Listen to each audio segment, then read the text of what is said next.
करते हैं।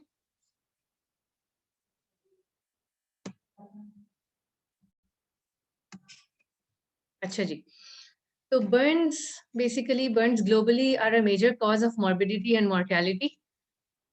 The true incidence in Pakistan is unknown.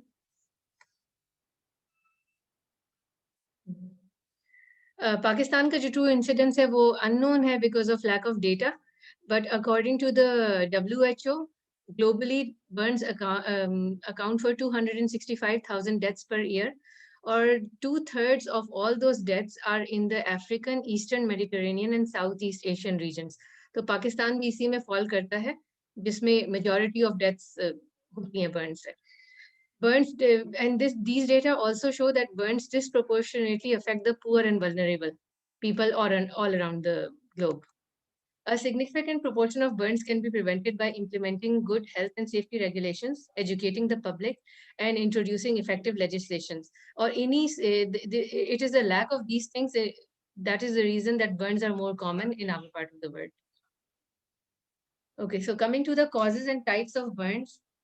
Broadly, burns can be divided according to the type of injury into thermal, cold or frostbite, electrical burns, chemical burns, and radiation burns. Then, furthermore, thermal burns can be subdivided into the type of thermal injury that takes place. इसमें आते हैं flame burns directly. Flame burns are those that are caused directly by fire. The second type is scald burns. Scald burns are those caused by hot liquids, which may be milk, water, or hot oil. And the third kind is contact burns, which are caused by contact with a hot surface. And the fourth kind of thermal burn is friction burns, and these are the kinds. This is the type most common in the traffic accidents. This is a picture showing cold and frostbite. Cold और frostbite जो है वो उसमें thermal injury तो नहीं होती, लेकिन the mechanism of injury and the pathophysiology behind it is similar to burns, which is why it is grouped in these kind of injuries.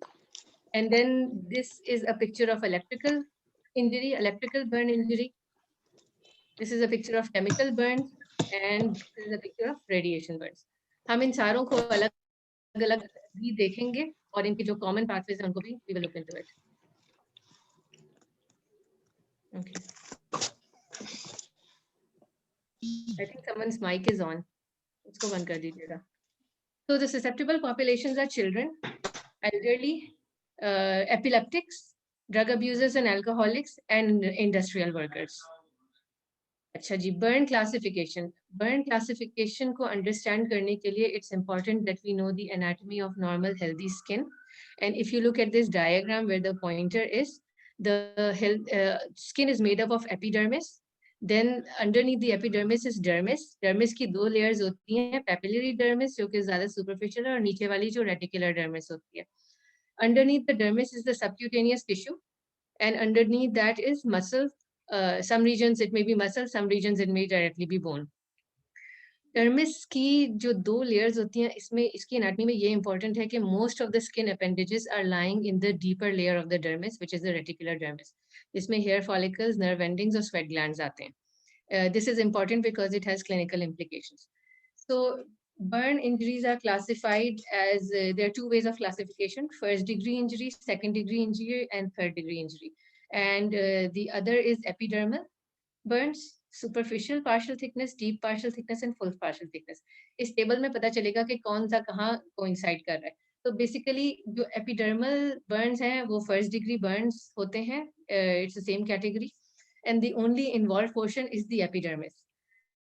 They blanch to touch their erythematous, and there are no blisters because the injury is limited to the epidermal layer. Dermis nahi involved hoti. They may be painful. They're initially very painful, but the pain subsides sooner. In a couple of days, the pain would be gone. They will heal spontaneously. Nothing needs to be done except maybe moisturization, and they will heal within 7 days. There will be no scarring. Whereas for second degree injury, then the second degree injury basically can be divided into superficial partial thickness burns and deep partial thickness burns. Second degree injury का जो common है वो ये है कि dermis भी involve होती है. सुपरफिशियल पार्शियल थिकनेस बर्न में full dermis nahi involve hoti, only the papillary dermis, the top layer is involved. So epidermis and superficial dermis is involved. These kind of burns will blanch to touch and they tend to blister. They're extremely painful, but they will heal spontaneously and the healing time is usually within 14 days. In these kind of burns, there is low to moderate risk of hypertrophic scarring. But with early and proper care, usually ये risk भी काफी कम होता है. ज़्यादा इनमें hyperpigmentation हो जाएगी, लेकिन hypertrophic scarring नहीं होती इतनी ज़्यादा. फिर जो deep partial thickness है, also in second degree, in which the epidermis and deep reticular dermis is also involved. These do not blanch to touch. They appear pale and there are larger blisters. अब जो superficial partial thickness burns उसमें छोटे छोटे blisters होते हैं और deep partial में large coalesced blisters होते हैं. They may be painful, but they may also have reduced or absent sensation. They will not heal spontaneously, and they usually they require surgery. They may require surgery. अगर वो spontaneously heal करेंगे भी तो there is a very high risk of hypertrophic scarring in these patients. Healing time is usually 21 days and is again moderate to high risk. अब इन दोनों में यहाँ ये differentiate करना जरूरी है कि why do they not blanch and why they appear pale and why they are painless. It is because of the fact that most of the appendages are present in the deeper layer of the dermis. तो जब ये वाली layer भी involve होती है तो ये सब डिस्ट्रॉय हो जाते हैं, नर्व एंडिंग्स डिस्ट्रॉय हो जाती हैं, जिसकी वजह से पेन नहीं होता पेशेंट को. और ब्लैंच इसलिए नहीं करते कि यहाँ पे ये जो छोटी छोटी वेसल्स हैं वो भी डिस्ट्रॉय हो जाती हैं. इसकी वजह से कैपिलरी रिफिल नहीं आती इन deep partial thickness Burns. Then there are the full thickness burns in which epidermis, all of dermis, and also the subcutaneous tissue is involved. They can appear white, black, cherry red. There are no blisters, and they can बिल्कुल charred skin जिसमें skeletonize हुए हुए होते हैं उस तरह भी हो सकते हैं depending on how deep the burn is. There is usually no sensations because there are no nerve endings. They have no healing capacity. They will definitely require surgery and they will also definitely scar. Or coming to assessment of burn depth. So in assessment of burn depth, what is important is the history and the physical exam. History में आपको cause पूछना होता है, burning material क्या था, कितनी देर तक आग लगी रही थी या वो जो लिक्विड है वो गिरा हुआ था, और एज ऑफ पेशेंट क्या थी. Why is this important? Because अगर स्कैल्ड बर्न है लिक्विड से और especially if it's just water और मिल्क, तो they are more likely to be superficial. But with deep dermal patches in the absence of good first aid, तो अगर जल्दी wash नहीं किया, they may have deep dermal patches and but they will also be deep in a young infant जिनकी skin काफी thin होती है, तो इधर एज इंपॉर्टेंट हो जाती है. ऑल्सो जो स्कैल्ड बर्न होते हैं इनका एक टिपिकल पैटर्न होता है कि जहाँ वो लिक्विड गिरा होता है वो वाला पोर्शन डीप होता है और जब वो फ्लो करके बाकी बॉडी के ऊपर नीचे जाता है तो वो पोर्शन रिलेटिवली सुपरफिशियल होता है. जो फैट बर्न्स हैं, हॉट ऑयल का जो टेम्परेचर होता है जो इन डीप वॉक्स और frying pans, it is very high and they are usually at least deep dermal. Flame burns are mixed deep dermal and full thickness, usually full thickness. Now this depends on how soon the burning clothing was removed. If clothes caught fire and it took some time for them to remove the clothing or put out the fire, they are likely to be full thickness. Alkali burns, including cement, are often deep dermal or full thickness. Acid burns depends on the concentration of the acid. Weak concentrations are superficial, strong concentrations are deep. Electrical burns are usually full thickness burns. History इन सारी चीजों की इसलिए important है. Physical exam पे, as we saw earlier in the table on the previous slide, we have to look at the appearance of the burnt skin, presence of blanching, and presence of blisters. These things will guide you on the assessment of burn depth. So these are some pictures showing the different degrees of burn injury. This is superficial burn, first degree burn injury, which an example of which is the sunburn. Epidermis is it's red and erythematous, but there are no blisters, and usually it is intact. Skin is intact. This is superficial partial thickness burns, जिसमें patches and छोटे-छोटे blisters के interspersed with skin that is still attached. Okay, this is a picture of deep partial thickness burn, also second degree. इसमें एक large coalesced सा blister है, जो कि indicate करता है कि डीप है. सुपरफिशियल बर्न और डीपर बर्न्स के जो ब्लिस्टर्स हैं उनमें डिफरेंशिएट करने का एक और तरीका ये है कि जो सुपरफिशियल पार्शियल थिकनेस बर्न्स के ब्लिस्टर्स हैं, they are usually filled with a clear fluid. जो डीपर बर्न्स के ब्लिस्टर्स हैं, they may be filled with haemorrhagic और straw coloured fluid like seen over here. This picture is showing full thickness burn, charred black skin. Okay. Ma'am question है please. हाँ जी बोले. Ma'am ये blister जो के painful होते हैं, इनको पंक्चर करना चाहिए या नहीं? अच्छा, इसकी there are different schools of thought. इसकी जो साइंटिफिक लॉजिक है वो ये है कि यूजुअली जो ये ब्लिस्टर्स होते हैं ये स्टेराइल होते हैं. So once you puncture them or open them, technically you are destroying that sterile environment. लेकिन ये बहुत पेनफुल भी होते हैं. और ये जब पुराना जो बर्न्स का जो डॉगमा था ना कि बर्न्स को खुला रखना है और कवर नहीं करना, उसमें आप ये नहीं पंक्चर करते थे. लेकिन जो करंट मैनेजमेंट है उसमें यूजुअली पंक्चर भी कर देते हैं और डीरूफ भी कर देते हैं और फिर उसकी क्लोज ड्रेसिंग कर देते हैं. It alleviates the pain. Pain एकदम खत्म हो जाती है, वरना because they become very tense, so they are very painful. तो technically either management will be fine, लेकिन करंट जो रिसेंटली जो ज्यादातर लोग करते हैं वो पंक्चर भी कर देते हैं, बल्कि पूरा डीरूफ करके और कोई ड्रेसिंग अप्लाई कर देते हैं. Thank you.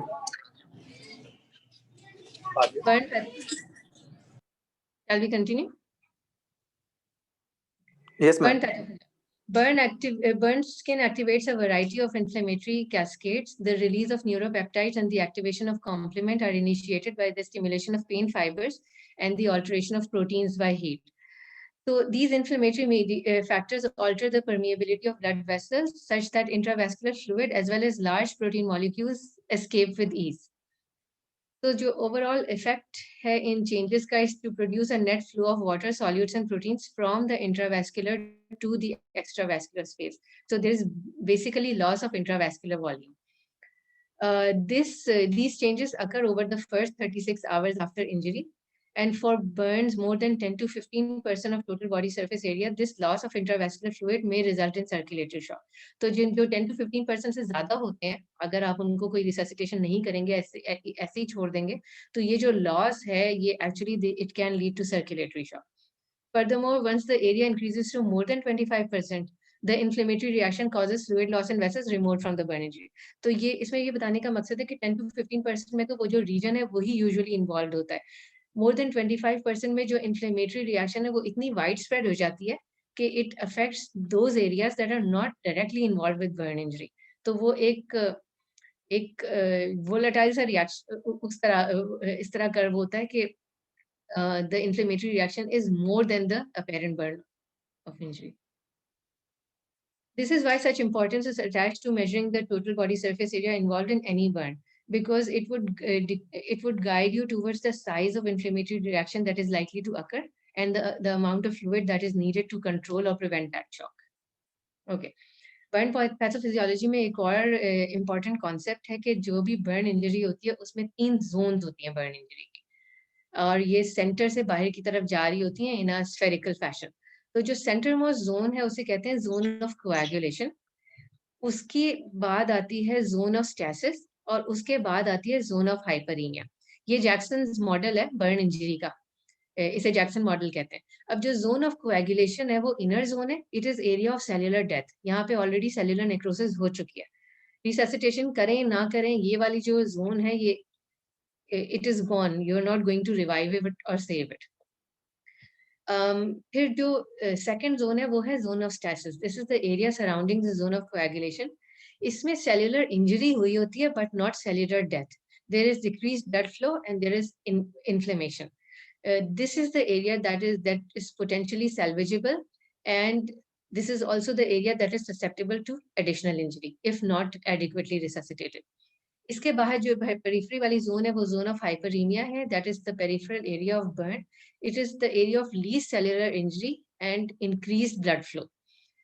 complete recovery of this tissue is very very likely unless कोई infection या कोई और चीज हो जाती है जिसमें ये भी involve हो जाए, लेकिन this area would most likely recover.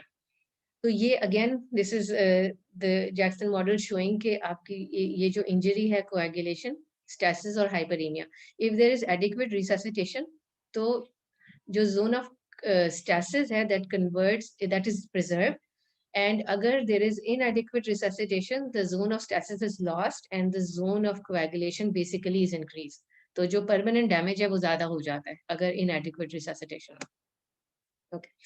Calculating total body surface area. Total body surface area calculate करने के कुछ principles हैं. Anything more than or equal to second degree burn is included in the calculation. तो technically जो first degree burn है जहाँ पे आपका junction जब skin barrier और उसके function generally intact हैं उसको नहीं include करते. दो तीन तरीके हैं. The most commonly employed one by all of you I'm sure is and everybody actually is Wallace's rule of 9, जिसमें body के सारे parts 9 को 99% का वो मिला हुआ है. Both of the arms are 9 each. The head and neck is 9 each. Is 9. The lower limbs are 18% each. The front of the trunk is 18% and the back of the trunk is 18%. 1% रह जाता है जो कि perineum को dedicate हुआ है. So this is a quick way, but this is applicable only for adults. अगर बच्चों में इमरजेंसी में क्विकली करना हो तो उनका पेशेंट का पाम इज इक्वल टू 1%, ये वाला रूल करते हैं. बट खासतौर पे बच्चों में और इवन एडल्ट्स में रूल ऑफ 9 जो है वो आपको बहुत अच्छी कैलकुलेशन नहीं देता. तो एक ज़्यादा एक्यूरेट कैलकुलेशन होती है लंदन ब्राउडर चार्ट. अब ये जो चार्ट है ये it's a very comprehensive chart. इसमें this takes into account the age of the patient. और ये सिर्फ ये नहीं है कि पीडियाट्रिक और एडल्ट में है. It's age 0, age 1, 5, 10, 15. तो जो पेशेंट है वो जहाँ क्लोजली सबसे ज्यादा क्लोजली फॉल करता है उस पे एम्प्लॉय उसका वाला फॉर्मूला इसमें एम्प्लॉय करना होता है. तो इवन इसमें कुछ some areas are constant as you can see. There are only 3 areas that vary, which is A the head, B the thighs and C the lower legs. तो इसमें अकॉर्डिंग टू एज डालते हैं and then जो भी बनता है उसमें यहाँ पे उसको चार्ट करते हैं. एंड आइडियली आपको ये भी लिखना चाहिए कि कितना पार्शियल थिकनेस है, कितना full thickness. Importance of calculating total body surface area is that it would guide further management. It's the first thing that you need to do क्योंकि जो पहली चीज है fluid resuscitation वो इस पे बेस करती है. तो you have to do it in the emergency. Burn assessment by laser Doppler imaging. This is a non-contact scanning technique that measures the entire burn wound surface. It's a color-coded perfusion map that corresponds to varying burn depth. It has a very high accuracy and it's one of the most advanced modalities of diagnosing burn depth. Problem ये है कि ये usually आप initially नहीं कर पाते क्योंकि ये usually wards में होता है या जहाँ मौजूद है emergency में नहीं होता. और इसमें बस ये है कि इसमें कलर कोडेड इस तरह है कि जो रेड एरियाज हैं वो हाई ब्लड फ्लो है. तो जो रेड एरियाज हैं वो सुपरफिशियल, वो अभी उसमें इतनी सेलुलर डेथ नहीं हुई होगी if you put it that way. Then pink areas उससे कम है, येलो वाले उससे मजीद कम है. तो पिंक और yellow would be partial thickness Burns and green would be deeper partial thickness Burns. तो अगर आप इस पेशेंट और यूजुअली इसका इमेज इस तरह आता है कि एक साथ उसका एक इमेज आता है of the actual patient and उसके साथ ही एक color coded image आता है. So you can see which part of the burns are deeper and which are superficial. This would guide your decision कि इसको conservative रहना है या इसको surgical management करनी है. ये ज़्यादा important जो burn depth है ये इसलिए होती है कि जो first degree burns हैं वो तो नज़र आ रहे हैं, जो third degree burns हैं वो भी नज़र आ रहे हैं, जो second degree burns हैं उनमें कौन से superficial partial thickness है और कौन से deep partial thickness है ये initially कहना बहुत मुश्किल होता है. So laser Doppler is one way that can help you in identifying कि कौन से patients हैं जिनको conservative रहने देना चाहिए और कौन से हैं जिनको surgical treatment की ज़रूरत होगी.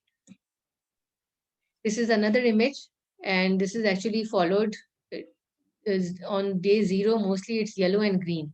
And as the days pass by and probably because this patient received adequate resuscitation and adequate burn wound care, तो उसकी vascularity बढ़ती गई है. Until the end, जहाँ पे थोड़ी जहाँ पे there's evidence of epithelialization and you can see the evidence of vascularity. Okay. So coming on to comprehensive burn management, burn management किसी एक बंदे का तो बिल्कुल भी काम नहीं है. It comprises of the whole burn team, and the burn team members are the ER personnel जो कि सबसे पहले burn patient को देखते हैं, the burn surgeon, burn nurses, ICU team, anesthetist, physiotherapist, nutritionist, psychologist, social worker, family, and all other specialties. क्योंकि जैसे जैसे वो burn वाला patient ward में होगा और उसको जैसे जैसे वो systemic problems develop होंगी, तो actually all other specialties. इसमें यहाँ पे एक चीज नहीं लिखी है जो कि ER personnel से भी पहले आती है, वो है rescue workers. Maybe that is not so applicable here, but actually जो बर्न की का ट्रीटमेंट है या जो बर्न की मैनेजमेंट है वो वहीं शुरू हो जाती है जहाँ पे रेस्क्यू वर्कर्स उस बर्न पेशेंट को रेस्क्यू करते हैं. एंड उनका बेसिकली जो रेस्क्यू वर्कर्स का काम है वो है क्लोथिंग उतारना, वॉश करना, अगर ऑक्सीजन देनी है लग रहा है तो ऑक्सीजन देना, ये सारी. तो बेसिकली वो ER पर्सनल से भी पहले आते हैं बर्न टीम के members. Okay, there are 4 stages of burn care.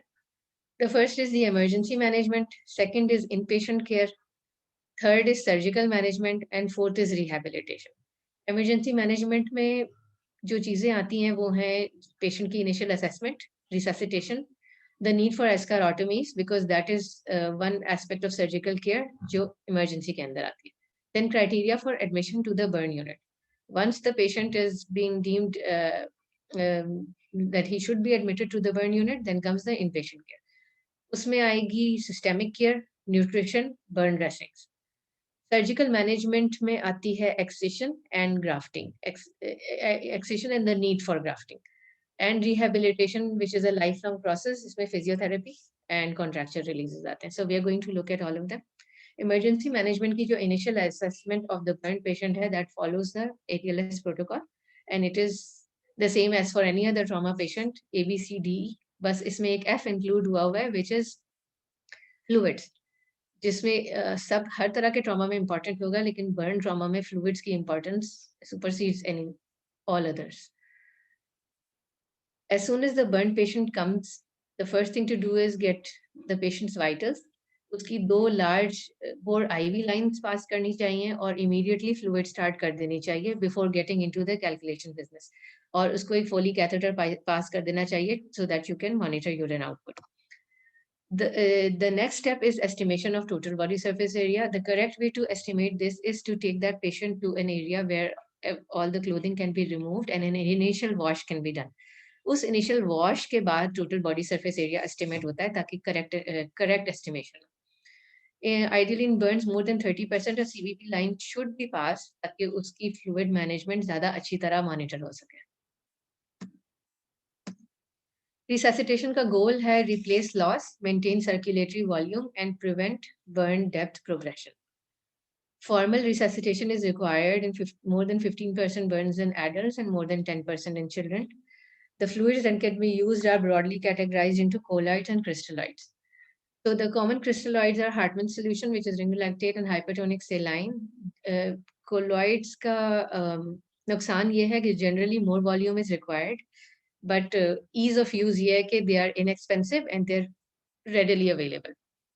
On the other hand, colloids, which are plasma, human albumin solution, Hemaxil जो available होती है, उनका फायदा ये है कि less volume is required, but नुकसान ये कि they are expensive and they are not always available. There are many formulae that are used for calculating the amount of volume that is needed for resuscitation. जो most commonly used formula है वो Parkland formula है जो कि crystalloids के लिए. It is a formula that guides fluid resuscitation over the next 24 hours. इसका है 4 into weight into total body surface area. और जो भी कैलकुलेट हुई है वॉल्यूम, उसका फर्स्ट हाफ जो है 8 आवर्स में, उसका हाफ जो है वो फर्स्ट 8 आवर्स में देना है और उसका आधा वॉल्यूम नेक्स्ट 16 आवर्स में देना है. अब ये जो टाइम है ये कैलकुलेट होता है from the time of injury. तो अगर पेशेंट 4 घंटे बाद आया और उसको अभी तक कोई फ्लूइड नहीं मिली है, तो जो आपने कैलकुलेट किया है और उसका जो आधा वॉल्यूम बन रहा है वो टाइम ऑफ इंजरी से होगा, तो आपको वो 4 घंटे में ही देना है क्योंकि टाइम ऑफ इंजरी से 8 घंटे with in the next 4 hours हो जाएंगे. So this is from the time of injury. The problem with Parkland's using this formula and using this solution is that it has a potential to cause overhydration and edema, and this can be problematic in patient with cardiac comorbidities and older age जिनका fluid volume balance इतना अच्छा नहीं होता for because of their comorbid conditions. जो recent papers हैं burn के ऊपर जिसमें Parkland solution यूज कर रहे हैं, उसमें उन्होंने जो फॉर्मूला दिया है वो 4 नहीं लिखते, वो 2 to 4 लिखते हैं, और इसीलिए लिखते हैं कि in certain patients to prevent overhydration, you may use a slightly lower volume. आप 3 into weight या 2 into weight भी कर सकते हैं, as long as आपने कोई output measure रखा है, which is guiding you that you are providing adequate resuscitation. जो दूसरा formula है वो colloid के लिए है, Muir and Barclay. उसका 36 hours का duration है. वो the 36 hours are divided into 6 periods. The first 3 periods are 4 hours each. The next 2 periods 6 घंटे के हैं, और आखिरी जो है वो 12 घंटे का पीरियड है. ये हर एक जो है 4, 4, 4, 6, 6 and 12, this represents a slot, a time period. जो फॉर्मूला है वो है 0.5 into total body surface area into weight. ये फॉर्मूला जो भी आपको वॉल्यूम देता है, it has to be given in each period, and patient is reassessed after each period. Indicators क्या हैं आपके to guide you के? हाँ जी. ये each period क्या है? What it mean each period? Each period का मतलब ये है कि देखिए ये जो 36 hours है ना, इसको डिवाइड किया, ये अगर आप 4 + 4 + 4 + 6 + 6 + 12 करें तो ये 36 है. तो ये पीरियड्स हैं. एक पीरियड है 4 घंटे का, उससे अगला है 4 घंटे का, उससे अगला 4 घंटे का है, फिर 6 घंटे के 2 पीरियड्स हैं, और फिर उसका आखिरी वाला 12 घंटे का. तो ये जो वॉल्यूम कैलकुलेट हुई ना 0.5 into body surface area into weight, ये जो आपको वॉल्यूम देगी, लेट से ये दे रही है 1 लीटर, तो 1 लीटर आपने ओवर 4 आवर्स देना है, फिर 1 लीटर ओवर 4 आवर्स देना है, फिर अगले 4 घंटे के ऊपर 1 लीटर देना है, फिर उसके बाद जो 1 लीटर है ना वो अगले 6 घंटे के ऊपर देना है. समझ में आया? जी. मैं मैम एक पार्कलैंड के बारे में सवाल is करना there- था. is- हाँ बोलो. मैम एक सवाल Yes, आता है यूजुअली कि हाँ, पेशेंट का जो है वो टोटल हमें पार्कलैंड का वॉल्यूम बता देते हैं अबाउट 9600 ml, एंड ठीक दिस है. से कि पेशेंट का इंजरी हुई थी सुबह 6 AM पे हमारे पास प्रेजेंट किया था 6 AM, 12 आवर्स के बाद हमारे पास प्रेजेंट किया है, और पूछते वो हैं कि जी फर्स्ट 16 आवर्स के अंदर हमने कितना देना है.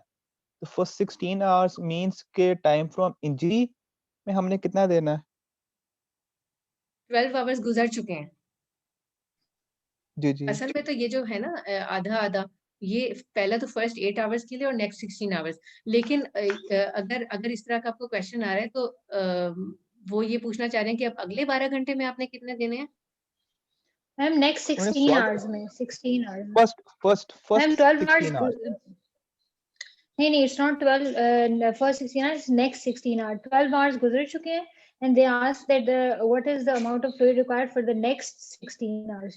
तो एक्चुअली तो पार्कलैंड 24 आवर्स के लिए ना, तो एक्सीड्स द 24 आवर्स. असल में इसमें कंफ्यूजन ये है इस क्वेश्चन में. अच्छा हाँ, तो फर्स्ट 16 है वो, अगर आप Because- दोबारा देखेंगे वो तो फिर अच्छा आप फायदा मुझसे नहीं वो है ना सवाल. क्वेश्चन, मैम ये क्वेश्चन है कि patient presents at 6 burn at 6 AM, present at 6 PM. ठीक है टोटल जो कैलकुलेट किया है वो 9600 ml है. ठीक है. वो कहते हैं how much fluid should be given in first 16 hours. मतलब अब उनका मतलब ये है कि first 16 hours from the time of presentation ही होगा ना. अब ये नहीं पता कि वो प्रेजेंटेशन हाँ से ये भी है नहीं या पता चल रहा. अच्छा कि वो अच्छा, अगर हमारे पास कोई आता है इस तरह का पेशेंट जिसका रिससिटेशन टाइम गुजर चुका होता है, तो फिर हम उसे वो वाली उस तरह से रिससिटेशन फ्लूइड नहीं देते, लेकिन ओवर हाइड्रेट करते हैं just to maintain a urine output of 1 ml per kg per hour. लेकिन आप मुझसे ये क्वेश्चन भी शेयर कर देना ठीक है मैम. ग्रुप पे. मैम मेरा तो जो मेरी अंडरस्टैंडिंग ये थी कि जिस तरह 12 आवर्स के बाद आया है और फर्स्ट 16 आवर्स का पूछ रहे हैं, तो हम ये फर्स्ट 8 आवर्स वाला फ्लूइड प्लस नेक्स्ट 16 आवर्स में से हाफ ले लें तो वो टोटल 16 आवर्स बन जाएगा, और हम उसको फर्स्ट हाँ 6 आवर्स में दे फर्स्ट 4 आवर्स में दे दें तो वो 16 आवर्स वाला जो है वो उसमें आ जाएगा. मेरी आई अंडरस्टैंडिंग थी गेस. इसको.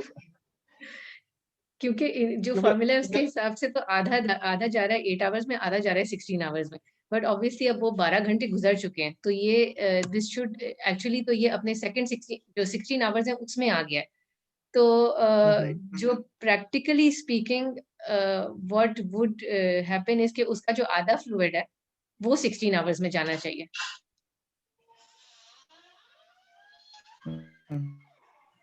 चलो I'll look into it more and let you know.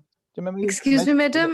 मैं जी, शेयर जी। करूंगा ग्रुप में। अगर supposedly 4 o'clock मतलब 4 in the evening पेशेंट को बर्न हुआ, हमारे पास 8 o'clock आया और हमने जो है फर्स्ट 8 आवर्स का एट द मतलब from the time of presentation calculate करना है या फिर फ्रॉम द टाइम ऑफ जब बर्न हुआ था तब कैलकुलेट करके fluid From the time of burn calculate करना है। सपोजिटली 2 लीटर्स अगर चले गए तो हमने रेमनेंट उसको देने हैं। हाँ बिल्कुल बिल्कुल, रेमनेंट देना है। हाँ, आपने जरूर पूछना है कि उसको कितना फ्लूइड गया है, क्योंकि कभी कभी रेस्क्यू वाले भी लगा देते हैं और जब तक आप देखते हो तो कोई ना कोई फ्लूइड चला गया होता है। लेकिन अगर आपके पास 4 घंटे बाद आया, 4 घंटे गुजर चुके हैं, तो आपने जो कैलकुलेट किया फर्स्ट 8 आवर्स के लिए, वो आपने मेक श्योर करना है कि अगले 4 घंटे में आप दे दें। ओके मैडम, ठीक है। एंड अमीन I look into your question in more detail. वो शेयर भी कर देना। जी मैम। अच्छा, ये कोलॉइड वाला समझ में आ गया, 36 आवर्स वाला? जी जी मैम। इंडिकेटर्स क्या है एडिक्वेट रिससिटेशन के? यूरिन आउटपुट है, एडल्ट्स में 0.5 to 1 ml per kg per hour होना चाहिए, बच्चों में थोड़ा सा ज्यादा 1 to 1.5 ml per kg per hour, और वो जिस तरह नॉर्मल लुकिंग यूरिन होना चाहिए, कॉन्सेंट्रेटेड नहीं। अगर सीवीपी डली हुई है तो उसका 8 to 12 होना चाहिए सीवी प्रेशर रेंज में। अच्छा, children की resuscitation is also similar, 3 to 4 ml into weight into total body surface area. Their maintenance is usually done with 4% dextrosaline, 100 ml per kg for the first 10 kgs, 50 ml per kg for each kg up to 20, and 20 ml per kg for each kg over 20 kgs. और even जो adults होते हैं, जब उनकी एक दफा resuscitation fluid 24 hours में खत्म हो जाती है, तो उसके बाद उनको maintenance की definitely जरूरत होती है। तो maintenance fluid उनको जरूर देनी चाहिए, और ये भी असेस करना चाहिए कि उनकी ओरल इनटेक कितनी है और उसी के हिसाब से देनी चाहिए। तो what in the main thing would be कि उनके यूरिन आउटपुट पे you have to keep a close eye on urine output and it needs to be adequate per hour. अगर वो उसके उससे आप अपनी फ्लूइड टाइट्रेट कर सकते हैं। और एक और चीज ये भी है दैट रिसेंट जो इसमें डेवलपमेंट्स हैं वो ये हैं कि अगर even if you're using Parkland solution for resuscitation because that's easily available और उसकी large quantities मिल जाती हैं, first 24 hours के बाद अगर patient को थोड़ा colloid मिल जाए तो वो उसके लिए काफी beneficial होता है। in the after 48 hours, 48 to 72 hours में अगर उसे colloid मिल जाए as in maintenance, तो फिर it's quite beneficial for the patient. अच्छा, coming to need for escharotomy, जब पेशेंट जाता है इनिशियल वॉश के लिए तो you must assess the need for escharotomy. Full thickness circumferential burns को ज़रूरत होती है इसकी, और what happens is that these full thickness circumferential burns की वजह से वो जो स्किन लेदरी और चार्ड हो जाती है, they compromise circulation and they create a tourniquet effect, and this can be limb और life threatening. Escharotomy is technically different from fasciotomy because the depth of incision extends only as far as the burn scar. क्यों अगर और ख़ास तौर पे अगर ये बिल्कुल इनिशियली हो रहा है, जब आपकी वैसे कंपार्टमेंट नहीं बनाए, सिर्फ वो एक्सटर्नल नॉन कंप्लायंट स्किन की वजह से जो कॉम्प्रोमाइज सर्कुलेशन हो रही है, तो उसमें escharotomy is only extends onto the burn scar.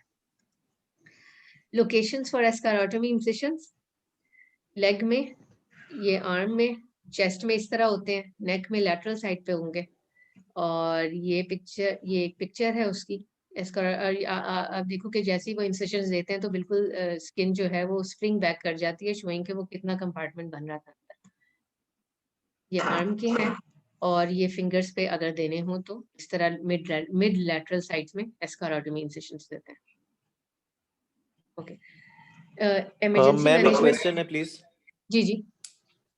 Ma'am sclerotomy के लिए एनेस्थीसिया रिक्वायर्ड है या नहीं? टेक्निकली नहीं है, क्योंकि वो डेड स्किन होती है और वो पेनलेस होती है। Okay ma'am. ठीक है, मगर अगर आप फेशियोटमी कर रहे हो साथ में तो वो पेनफुल हो सकती है, लेकिन नहीं है, और हम लोग भी विदाउट एनेस्थीसिया करते हैं अगर देनी हो किसी को तो। Thank you. अच्छा, इमरजेंसी मैनेजमेंट में एक और चीज इंपॉर्टेंट है जो कि है इनहेलेशनल इंजरी।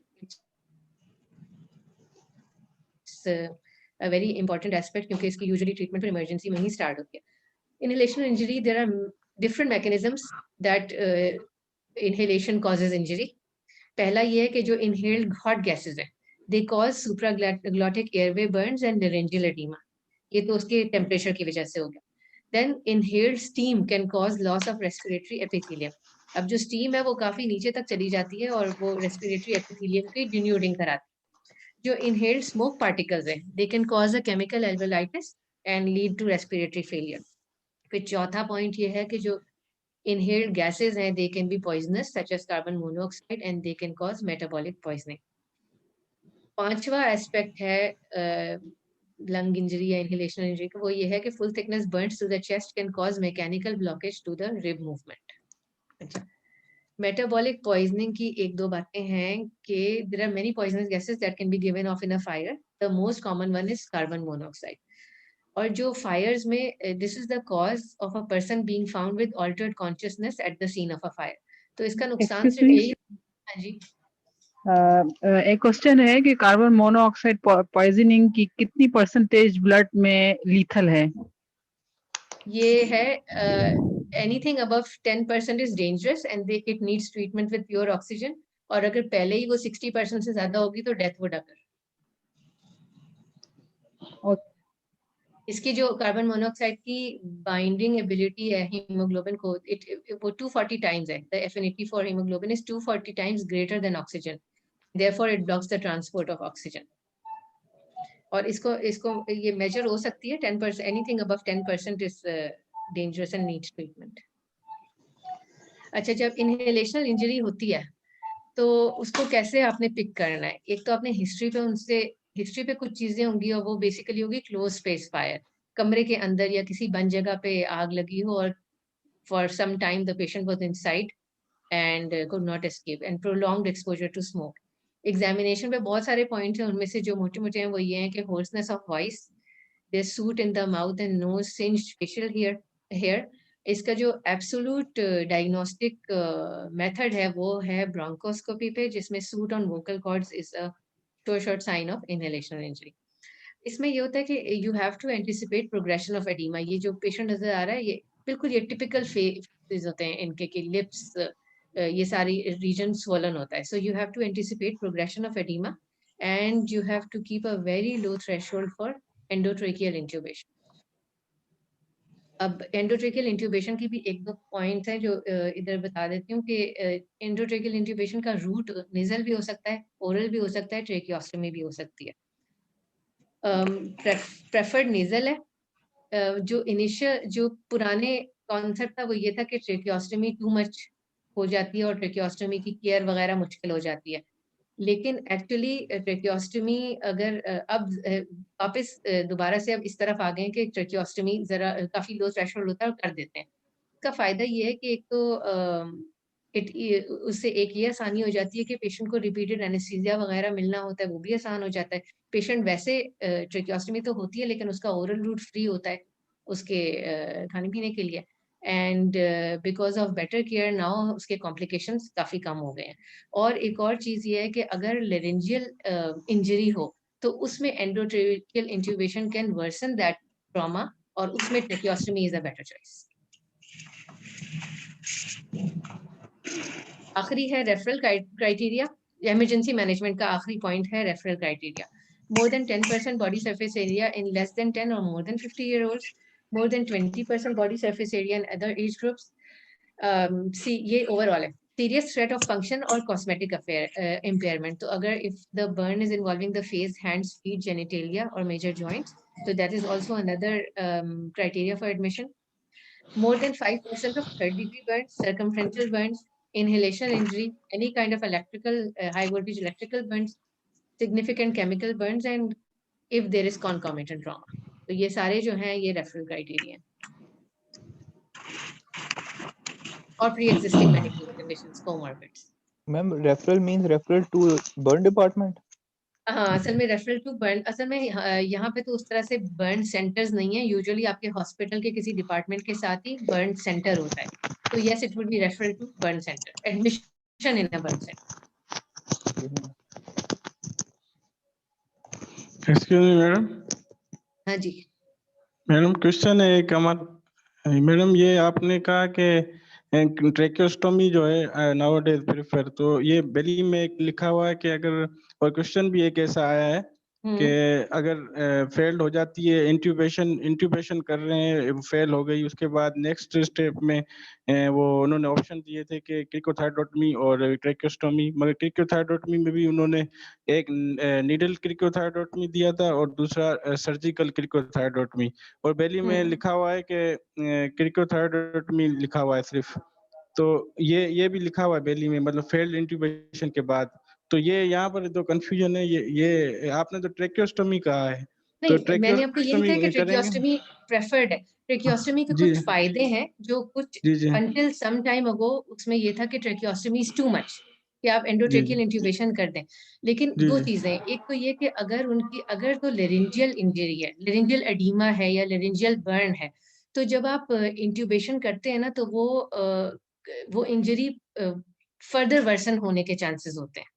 एक तो है ना कि सिर्फ एडीमा हो रहा है, इंजरी ऊपर है और उसकी वजह से एडीमा हो रहा है और आप एंटिसिपेट कर रहे हैं कि एडीमा ज्यादा हो जाएगा.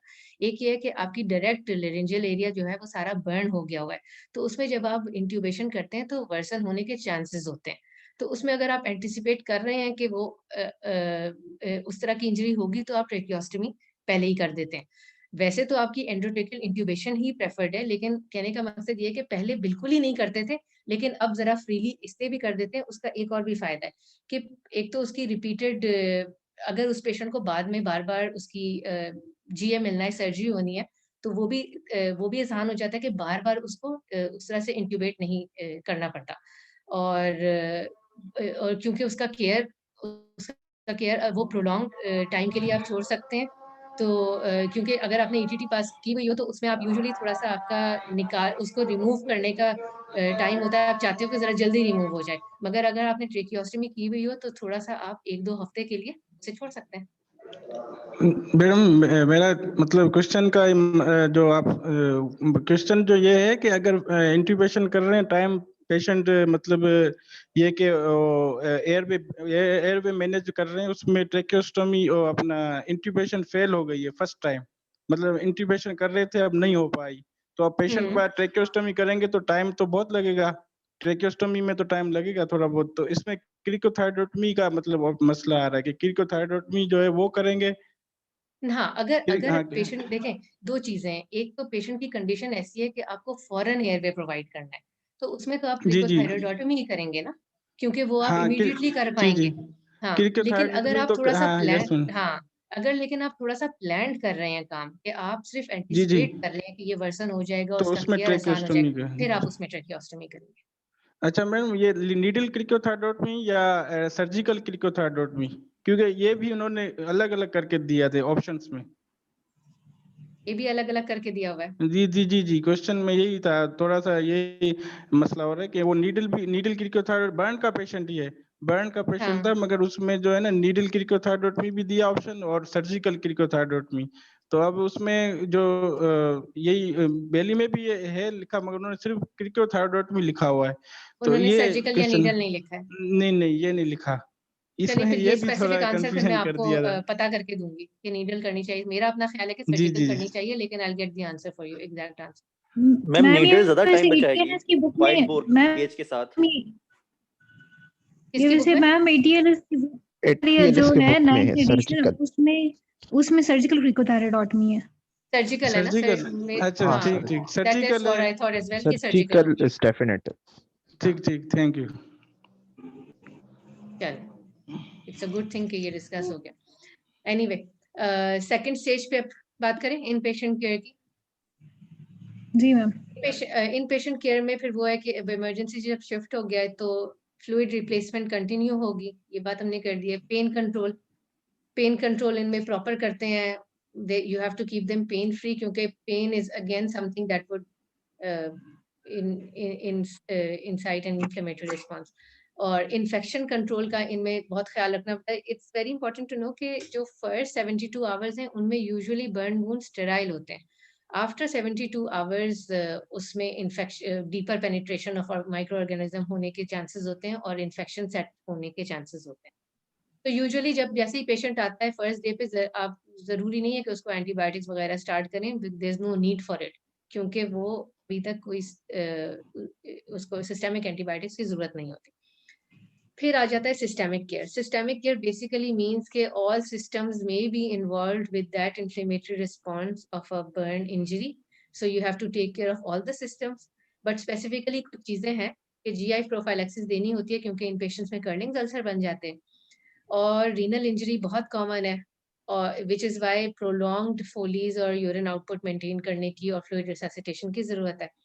और CVS का ये है कि मेंटेन इंट्रावेस्कुलर वॉल्यूम.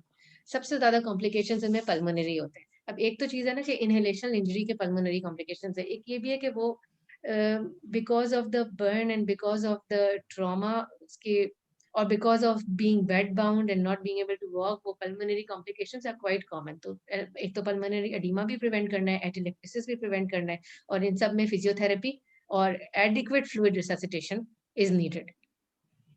पांचवी जो चीज है DVT prophylaxis. DVT prophylaxis mechanical और केमिकल, खासतौर पे उन पेशेंट्स में जो जिनके लोअर लिम्स इन्वॉल्व होते हैं और वो उनको आप अर्ली मोबिलाइज नहीं कर पाते या वो नहीं कर सकते because of pen.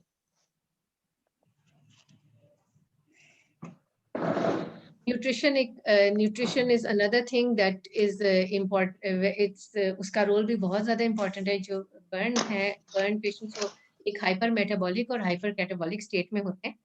Ideal enteral nutrition है जहां तक पॉसिबल हो. इवन अगर एडीमा वगैरह है तो भी आप इनकरेज करते हैं कि आप उसको पर ओरल दें, और नहीं दे सकते तो एनजी जल्दी डाल दें ताकि आप enteral nutrition, and it's begin as early as possible. If it's not possible, then some sort of parental nutrition should be initiated early on. Nutrition की caloric requirements calculate करने के लिए बहुत सारे फार्मूले हैं.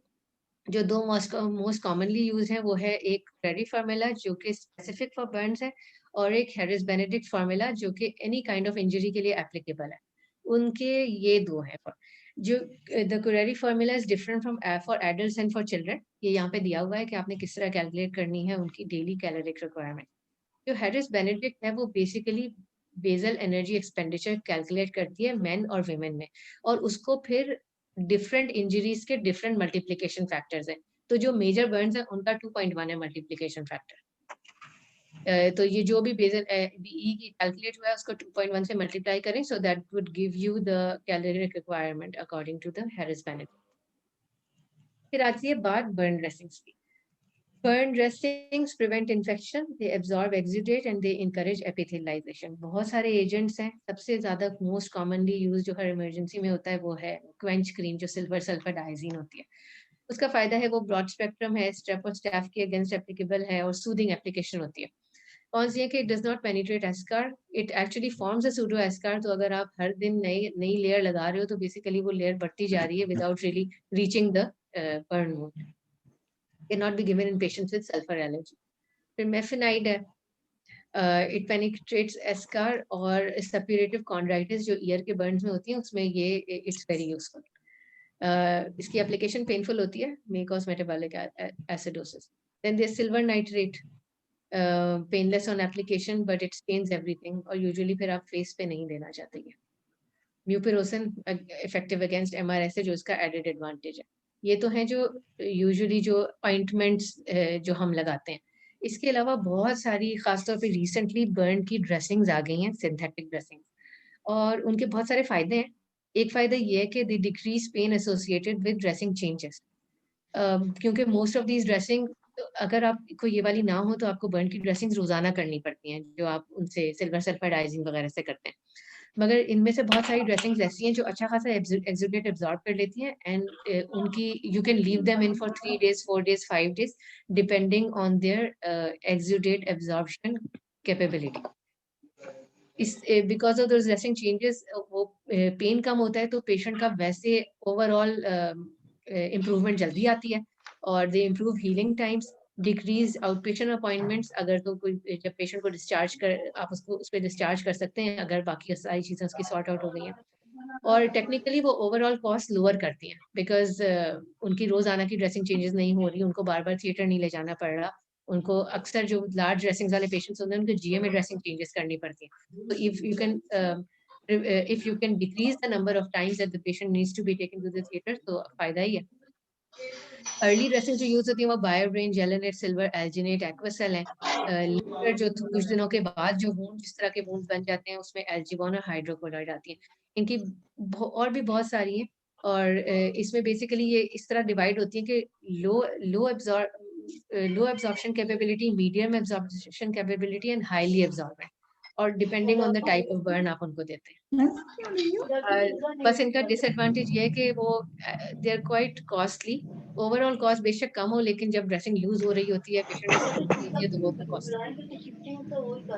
Okay, closure of the burn wound. तो basically burns are not static wounds के बर्न हो गया तो बस अब वो वुंड बन गया, जिस तरह आपके एक्सीडेंट्स या किसी और ट्रॉमा के वुंड्स होते हैं। They are basically pathology in evolution. Burn wounds remain a significant breach of the skin's antibacterial barrier and a significant source of heat and fluid loss to the body. From 72 hours post-burn, the surface bacteria migrate into the remaining deep dermis and below, rendering topical antiseptics and antibiotics ineffective. तो 72 hours के लिए तो ये सारी applications important है, लेकिन उसके बाद chances of systemic septicemia और infection increase हो जाता है. Which is why there has been a move towards early excision of the wound and SSG grafting where necessary. तो टेक्निकली अगर आप ये 72 आवर्स या 5 डेज तक वो वाला बर्न एस्कार उतार देते हैं, तो theoretically you remove the source that can lead to systemic infection. मसला ये है कि आप उसको उतार के ऐसे नहीं छोड़ सकते, you have to move towards covering it, क्योंकि आप ऐसे ही छोड़ेंगे तो वो और कॉलोनाइज हो जाएगा और मजीद डीपर जाएगा. तो you have to cover it with something. All burns should undergo an initial cleaning and debridement under anesthesia as soon as possible after admission, preferably within the first 48 hours. फिर आ जाती है surgical management. अब surgical management जिस तरह बताया था कि वो ट्रेंड ये है कि early excision and at the same time skin grafting. जैसे ही आपको हेल्दी बेड मिले आप स्किन ग्राफ्टिंग कर दें. इसकी तरफ है एक्सिशन दो तरह की होती है broadly, tangential excision and facial excision. Tangential excision is basically removal of the burnt skin in layers with a dermatome blade. ये handheld भी हो सकता है और ये machine powered भी हो सकता है, until bleeding viable tissue is reached. Facial excision on the other hand is excision down to the deep fascia. ये है tangential excision. इसमें आपको जैसे नजर आ रहा है कि ये burnt skin है, एक हम वो Watson's knife blade यूज हो रहा है, और ये लेयर बाय लेयर उतरेगा जब तक कि wound की शक्ल इस तरह की हो जाती है कि वो punctate bleeding नजर आने लगे. Tangential excision is favorable for partial thickness burns, क्योंकि इसमें ये है कि इसके प्रोज ये हैं कि ये सिर्फ डेड टिश्यू रिमूव करती है, क्योंकि आप लेयर बाय लेयर जा रहे हैं, आपको पता चल जाता है कि जब ब्लीडिंग वायबल टिश्यू आ गया तो यू स्टॉप, और आप इसको वो कर सकते हैं कि अब पहले आपने यहाँ से निकाली, आप सारी जगह निकाल ली, यहाँ पे आपको ब्लीडिंग आ गई, अब आपको मजीद यहाँ से एक्सरसाइज करने की जरूरत नहीं है, जो आपको नॉन ब्लीडिंग पार्ट्स मिल रहे हैं आप सिर्फ वहाँ पे और एक्सरसाइज करेंगे. तो लेयर बाय लेयर है, it only removes dead tissue and therefore it gives preservation of harm. इसका सबसे बड़ा ड्रॉबैक ये है कि ये कंट्रोल्ड फॉर्म में नहीं हो रही होती और इसका अच्छा खासा ब्लड लॉस हो जाता है. अगर इतना ही एरिया हो तो चलें ठीक है, इतना तो जल्दी से हो जाएगा, कवर हो जाएगा, लेकिन अगर लार्जर एरियाज हैं तो the blood loss can be actually quite a lot. Fascial excision decrease blood loss है इसके, एंड जब आप एक्सरसाइज करते हैं तो there is a reliable bed of known vascularity, और अगर आप उस पे ग्राफ्ट उस वक्त लगा रहे हैं तो you can be pretty sure कि वो ग्राफ्ट टेक करेगा, क्योंकि आपने वो सारा डीप फेशिया तक वो सारी स्किन निकाल दिया. इसके जो ड्रॉबैक्स हैं वो ये है कि एक तो इसकी कॉन्टूर डिफॉर्मिटी होती है क्योंकि आपने वो पूरी फुल थिकनेस निकाली है, और क्यूटेनियस डीनर्वेशन होती है, और क्योंकि आपके सारे लिम्फेटिक स्किन में ट्रैवल कर रहे होते हैं, और खासतौर पे अगर सर्कमफ्रेंशियली आपने स्किन निकाल दी है तो डिस्टल एडिमा होने के काफी ज्यादा चांसेस हैं. स्किन ग्राफ्टिंग, जो बर्न वुंड्स पे स्किन ग्राफ्टिंग होती है वो ऑलमोस्ट ऑलवेज वो स्प्लिट थिकनेस स्किन ग्राफ्टिंग होती है, क्योंकि स्किन ग्राफ्ट 2 तरह के होते हैं, स्प्लिट थिकनेस और फुल थिकनेस। स्प्लिट थिकनेस का मतलब है कि आपने एपिडर्मिस और वेरिएबल अमाउंट्स ऑफ डर्मिस लेते हैं।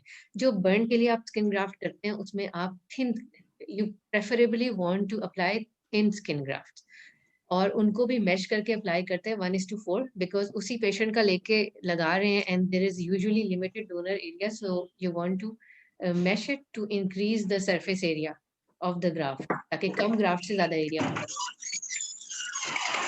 ये तो हमने ऑटोग्राफ की बात की है कि ऑटोग्राफ से कवर। किसी का ना माइक ऑन है, वो प्लीज बंद कर दीजिएगा। अच्छा, ऑल्टरनेटिव ऑटोग्राफ्ट के ऑल्टरनेट्स है आइसोग्राफ्ट, एलोग्राफ्ट, जीनोग्राफ्ट। आइसोग्राफ्ट है अगर किसी का आइडेंटिकल ट्विन है तो वो उसका आइसोग्राफ्ट उसका यूज हो सकता है। एलोग्राफ्ट इज अनदर ह्यूमन, अगर आपने कोई HLA मैचिंग वगैरह कर ली है, और पहले होते भी थे, पेरेंट्स बच्चों के लिए देते थे, और ऐसे हैं एग्जाम्पल्स जिसमें वो लग भी जाते थे। और जीनोग्राफ्ट इज अनदर स्पीशीज। फिर चौथी है जो कि ज्यादा इंपॉर्टेंट है, वो है कैडेवरिक स्किन। कैडेवरिक स्किन को सारे जो इम्यून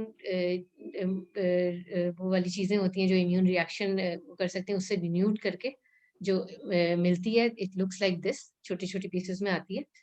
अब जो कैडेवरिक स्किन है वो वेस्कुलराइज हो जाती है अगर किसी पे लगाएंगे तो वो अबाउट 10 डेज में रिजेक्ट होगी। लेकिन क्योंकि बर्न पेशेंट्स की इम्यूनिटी काफी कम होती है, तो what happens is कि it becomes vascularized, it becomes incorporated, और रिजेक्शन काफी देर में जाके आती है। बट इसका मेन एडवांटेज ये है कि ये वो वाला टाइम जो इनिशियल टाइम होता है जब पेशेंट को रिससिटेशन चाहिए होती है और होम्योस्टेसिस मेंटेन करने की जरूरत होती है, उसमें ये एक कवरिंग दे देती है और होम्योस्टेसिस मेंटेन करने में हेल्प करती है। फिर then we have skin substitutes. बहुत सारे स्किन सब्स्टिट्यूट्स हैं। ब्रॉड क्लासिफिकेशन ये है कि डर्मल सब्स्टिट्यूट्स, एपिडर्मल सब्स्टिट्यूट्स, या बाई लेयर जिसमें कोई डर्मिस कंपोनेंट भी होता है और एक एपिडर्मल कंपोनेंट भी होता है। डर्मल सब्स्टिट्यूट्स में एलोडर्म है, पोर्साइन which is derived from pigs, dermal matrix and dermagraft. Epidermal में एपिसेल है जो कि कल्चर्ड एपिडर्मल ऑटोग्राफ्ट है, और बाइलेयर्ड में है इंटेग्रा एंड बायोब्रेन सिंथेटिक में, और बायोलॉजिक में एप्लीग्राफ्ट। तो इन सब का ये फायदा है कि कैडेवरिक स्किन के बजाय आप ये लगा देते हैं। इसमें यूजुअली जो डर्मल कंपोनेंट होता है, ये पिक्चर इंटेग्रा की है। What Integra does is, Integra is bilayered. इसमें जो इसका डर्मल कंपोनेंट है, जब आप लगा देते हैं तो वो डर्मल कंपोनेंट इनकॉर्पोरेट हो जाता है वूंड के ऊपर। इसकी जो एपिडर्मल कंपोनेंट है वो सिलिकॉन की होती है। तो पहले आप लगा देते हैं, after some time you remove the outer layer जो कि सिलिकॉन होती है, और उसकी जगह बहुत ही थिन सा मैश हुआ हुआ स्प्लिट थिकनेस स्किन ग्राफ्ट लगा देते हैं। मेन फायदा इसका यही है कि जैसे इतना बड़ा वूंड है, अगर कितना ज्यादा फ्लूइड हो वो सब लॉसेस होंगे, तो उसको कवर करने में, उसको स्टॉप करने में हेल्प करता है। ये एक example of how a Biobrane was applied, और ये उसके रिजल्ट्स। फिर आता है आखिरी एस्पेक्ट ऑफ बर्न केयर जो कि रिहेबिलिटेशन है। रिहेबिलिटेशन में है कि burns lead to significant deformity and loss of function. Rehabilitation basically एक लाइफ लॉन्ग प्रोसेस है जो कि हॉस्पिटल में स्टार्ट होता है और it goes on for the rest of the patient's life.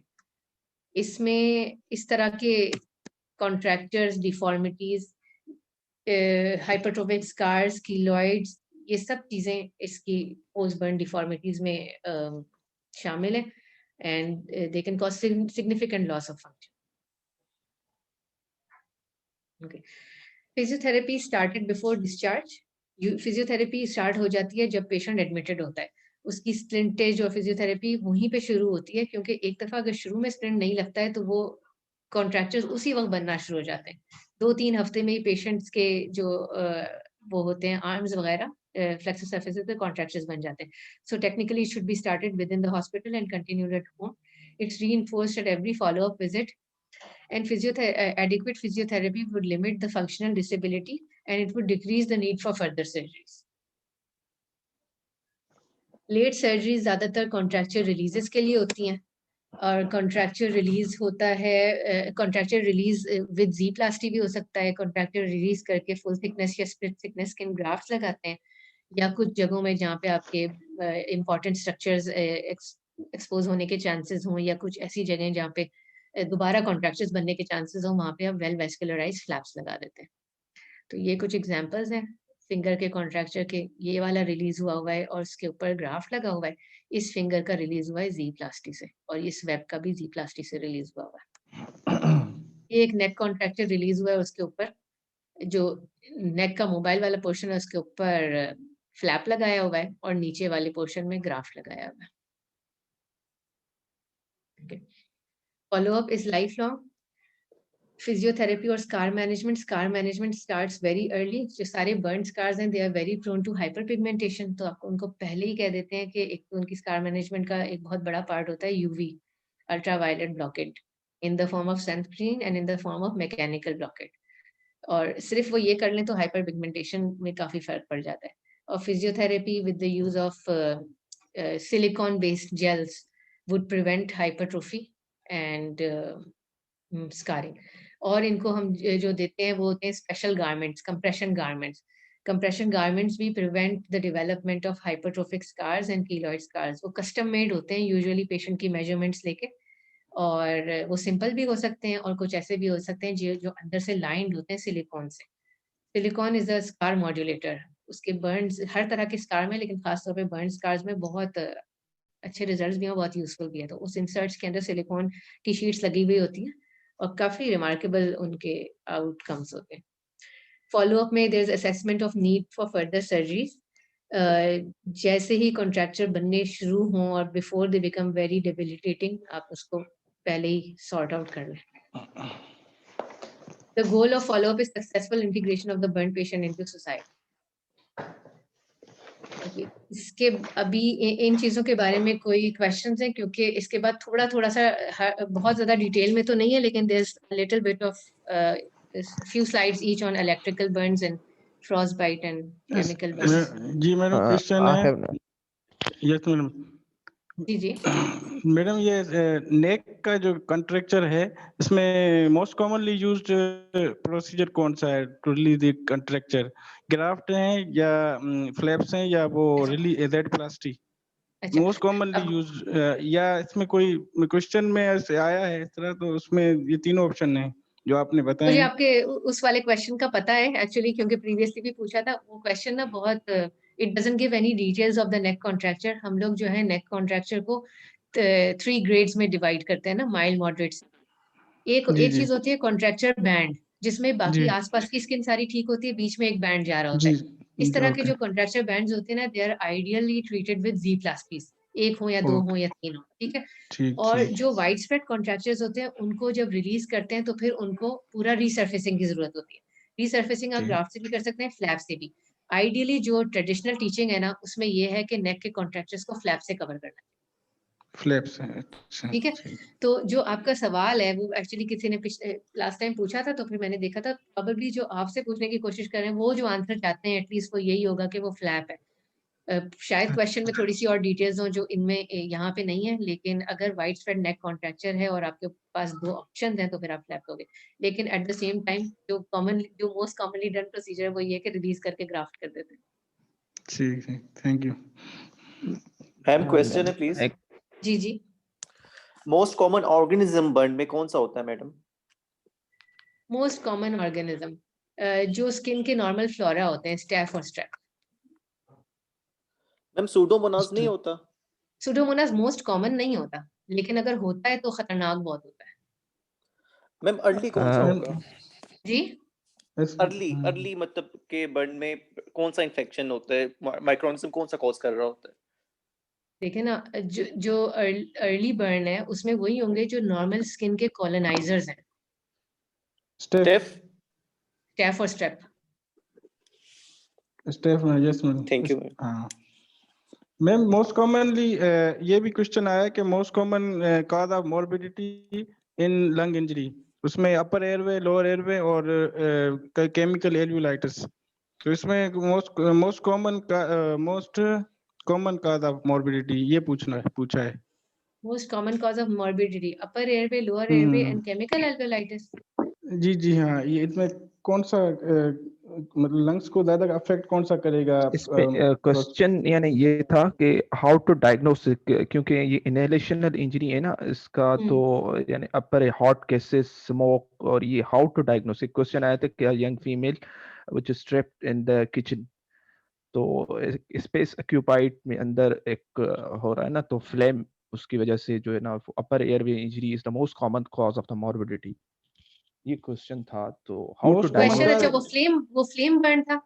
Flame हाँ, जो हॉट गैसेस है ना वो अपर एयरवे ज्यादा वो करती हैं, जो स्टीम है वो आपकी सारी एपिथेलियम करती है, और जो केमिकल जो सूट या जो स्मोक पार्टिकल्स है ना वो नीचे जाके सेटल होते हैं, तो वो केमिकल एल्वेलाइटिस लोअर एयरवेज का कराते हैं, लेकिन वो इतना वो कॉमन नहीं होगा, कॉमन अपर एयरवे ही होगा।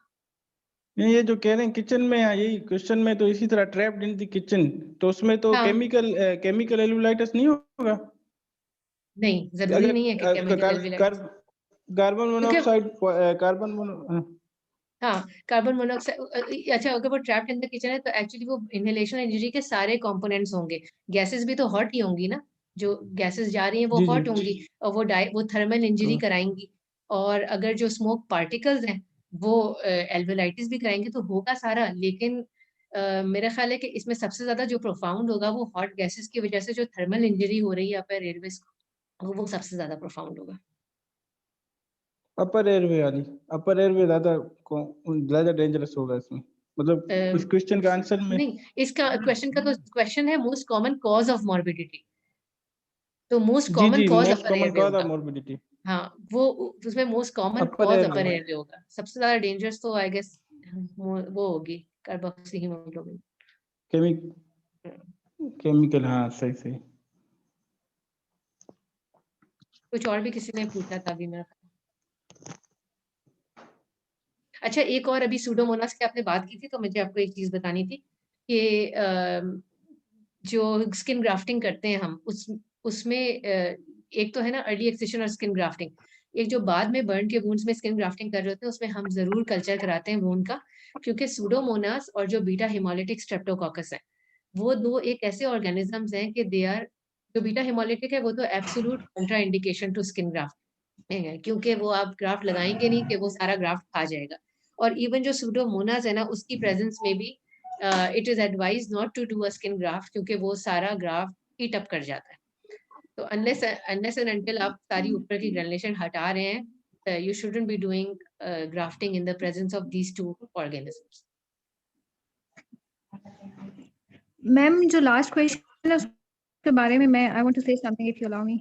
जी।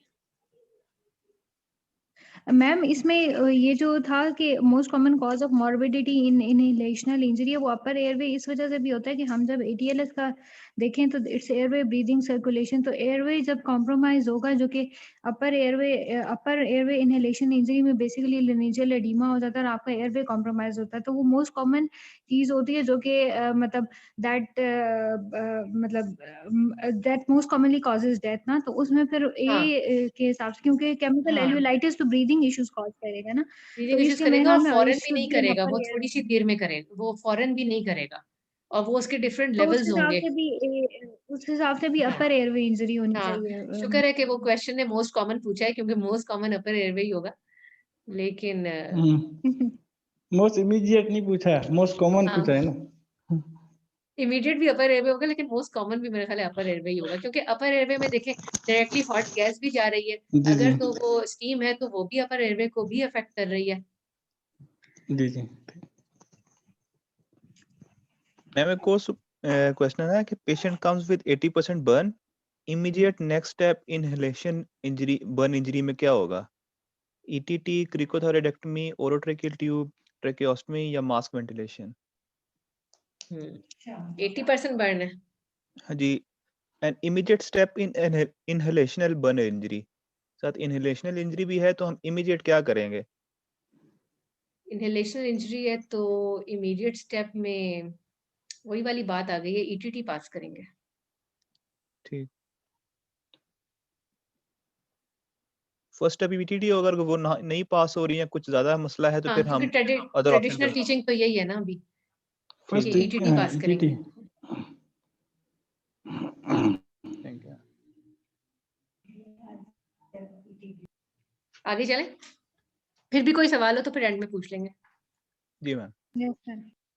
मैम, एक लास्ट क्वेश्चन, जी जी तो मैडम जो अभी जीए का इन्होंने क्वेश्चन किया था डॉक्टर साहब ने कि ये एस्टेरोटमी जो है जीए विदाउट हाँ जीए होगी, तो इसमें तो एक ऑप्शन उन्होंने ऑप्शन में यूं था कि विदाउट जीए और एस्टेरोटमी इज डन विदाउट जीए, और दूसरा यूं था कि नहीं मैडम ऑप्शन में ऐसा जीए वाला विदाउट जीए वाला ऑप्शन नहीं था। उन्होंने कहा था कि Doppler and followed by escharotomy, Doppler का मिला दिया था, तो ये ज्यादा अप्रोप्रिएट लग रहा था। क्या डॉपलर डॉपलर कराएंगे बिफोर एस्टेरोटमी? इस तरह वो लग रहा था क्वेश्चन में। डॉक्टर के साथ मिला दिया था या कोई और ऑप्शन भी थी जिसके उसके बगैर भी कर रहे थे? नहीं मैडम विदाउट जी वाला ऑप्शन नहीं था। अच्छा, हाँ तो सारे उन्होंने जीए में हो ये रहे थे। एक किया था कि विद जीए, बाकी ये था कि without with escharotomy followed by नहीं ये Doppler Doppler followed by ultrasound escharotomy. Followed by escharotomy, हाँ यूं था तो ऑप्शन। मोस्ट तो ये उसमें उनको डॉपलर डालने की जरूरत नहीं थी, लेकिन मे बी उन्होंने इसलिए डाला है क्योंकि हमेशा इतना क्लियर कट नहीं होता कि एस्कॉरोटमी करनी है कि नहीं। वही वाली बात है कि जो 3rd डिग्री बर्न्स है उसमें तो नजर आ रहा है ना कि करनी ही करनी है। अक्सर जी इस जी तरह के 2nd डिग्री और डीप डर्मल बर्न्स होते हैं जिसमें और वो ऊपर से लग भी रेड रहे होते हैं। रेड इसलिए लग रहे होते हैं क्योंकि ब्लड वेसल्स ओपन होती है, लेकिन एक्चुअली वो कोएगुलेट हुई हुई होती है, तो उसकी वो चार्ड जी वाइट लेदरी लुक नहीं होती। लेकिन बहरहाल वो it is causing it is leading to built up of pressure and it will need, तो शायद उन्होंने इस वजह से कर लिया हो कि आप डॉपलर करके और उसकी परफ्यूजन देके और फिर एस्कॉरोटमी करेंगे। सही से डॉपलर करा सकते हैं अगर पेशेंट जल्दी आ जाता है, वो विद इन 1 आवर या 2 आवर आ जाता है तो करवा टाइम होता है, करा सकते हैं। ये मतलब क्वेश्चन है, करा सकते हैं या नहीं? मेरा नहीं मतलब ख्याल कि वो डॉपलर स्कैन की बात कर रहे होंगे, वो Doppler for Doppler vessel, ultrasound, हाँ जी डॉपलर जी डॉपलर अल्ट्रासाउंड फॉर लिखा हुआ वेसल, था। ये तो मैम कंफर्म एक्चुअली नहीं ये है। दो हाँ डिफरेंट क्वेश्चंस हैं। इसमें एक क्वेश्चन ये है कि आप स्क्लेरोटमी के लिए आप एनेस्थीसिया कौन सा यूज करेंगे, उसमें डिफरेंट है GA, local anaesthesia, spinal with and no anaesthesia. And the second question is patient presents with circumferential burns to the lower limb, और उसकी जो पल्सेस हैं 3rd degree circumferential burn to the lower limb and the pulses are not palpable, so what will you do? तो जो उसमें है आप Doppler उसमें एस्कॉरोटमी है, मैम ये डॉपलर वाला जो सारा है ना वो सारा उससे रिलेटेड है, लिम्ब की इससे वेस्कुलरिटी रिलेटेड। से। अच्छा, और मेरा मेरा ये ख्याल है कि वो डॉपलर अल्ट्रासाउंड की शायद ना बात कर रहे हो, वो हैंड हेल्ड डॉपलर सिग्नल की बात कर रहे होंगे।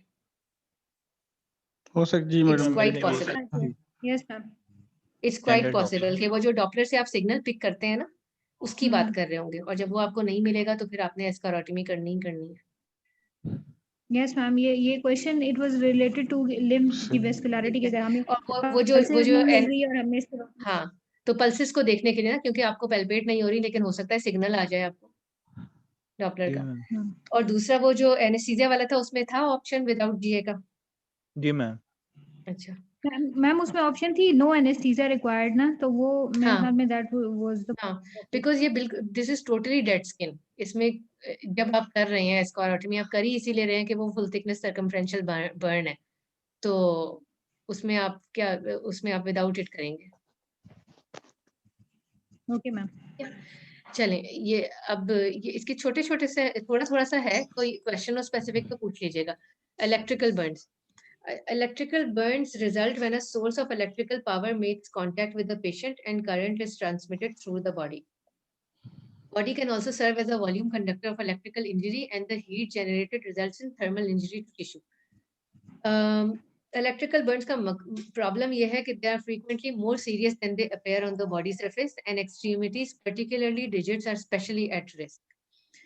Patients can have normal overlying skin with deep muscle necrosis. The current travels inside blood vessels and nerves and can cause local thrombosis and nerve injury. Management depends on the type of electrical injury. So basically, electrical injuries are divided for management and for diagnosis purposes into low voltage injuries and high voltage injuries, जिसको low tension या high tension भी कहते हैं. जो low tension injuries हैं, they are usually as a result of domestic appliances, and such injuries do not have enough energy to cause destruction to significant amounts of subcutaneous tissue when the current passes through the body. Reason ये होता है कि वो क्योंकि low voltage injuries है तो वो resistance is to great, तो वो उधर ही लिमिट होके रह जाती है।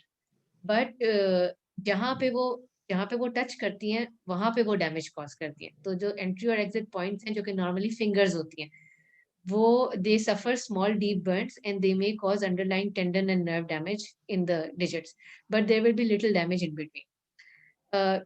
यहाँ पे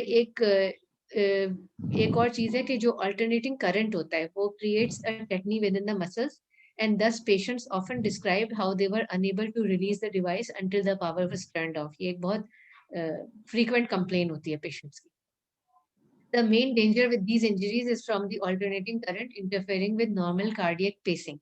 तो जो ये करंट है वो अगर कार्डियक पेसिंग से इंटरफेयर करेगा तो कार्डियक अरेस्ट हो सकती है.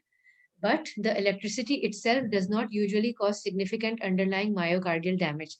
तो जो इलेक्ट्रिकल इंजरी की जो क्लासिक वो है कि वो हार्ट को इन्वॉल्व करता है, वो दो तरीके हैं. एक कार्डियक अरेस्ट जो कि अल्टरनेटिंग करंट कार्डियक पेसिंग से इंटरफेयर करता है, और दूसरा मायोकार्डियल डैमेज जो लो टेंशन इंजरीज है वो इतनी हाई नहीं होती कि मायोकार्डियल डैमेज हो. तो कार्डियक अरेस्ट को वो कर सकता है. अगर हो जाता है और अगर आप रिससिटेट करते हैं उस पेशेंट को, वो वापस रिवर्ट हो जाता है, तो यूजुअली वो लॉन्ग लास्टिंग होगा.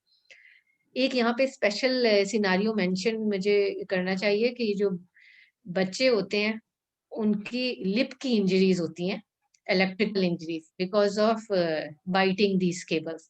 और वो इससे थोड़ी सी, क्योंकि लो टेंशन इंजरीज यूजुअली इतनी डेंजरस नहीं होती, लेकिन जो बच्चों की लिप की इंजरीज होती है वो इससे हो सकती है because they cause significant amount of bleeding.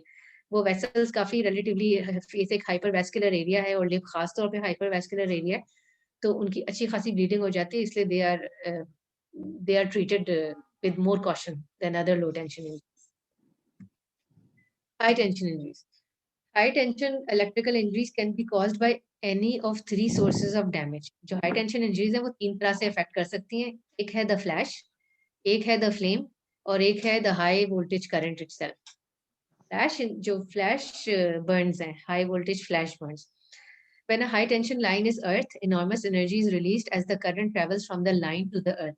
It can arc over the patient, and अगर कोई बेचारा is unfortunate enough to be passing underneath that arc, it causes a flash burn. The extremely rapid heating of the air causes an explosion that often propels the victim backwards.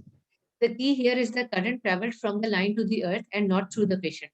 तो basically current patient में से नहीं गया होता, and patient के जो burns होते हैं वो usually electrical burns वाले deep burns नहीं होते.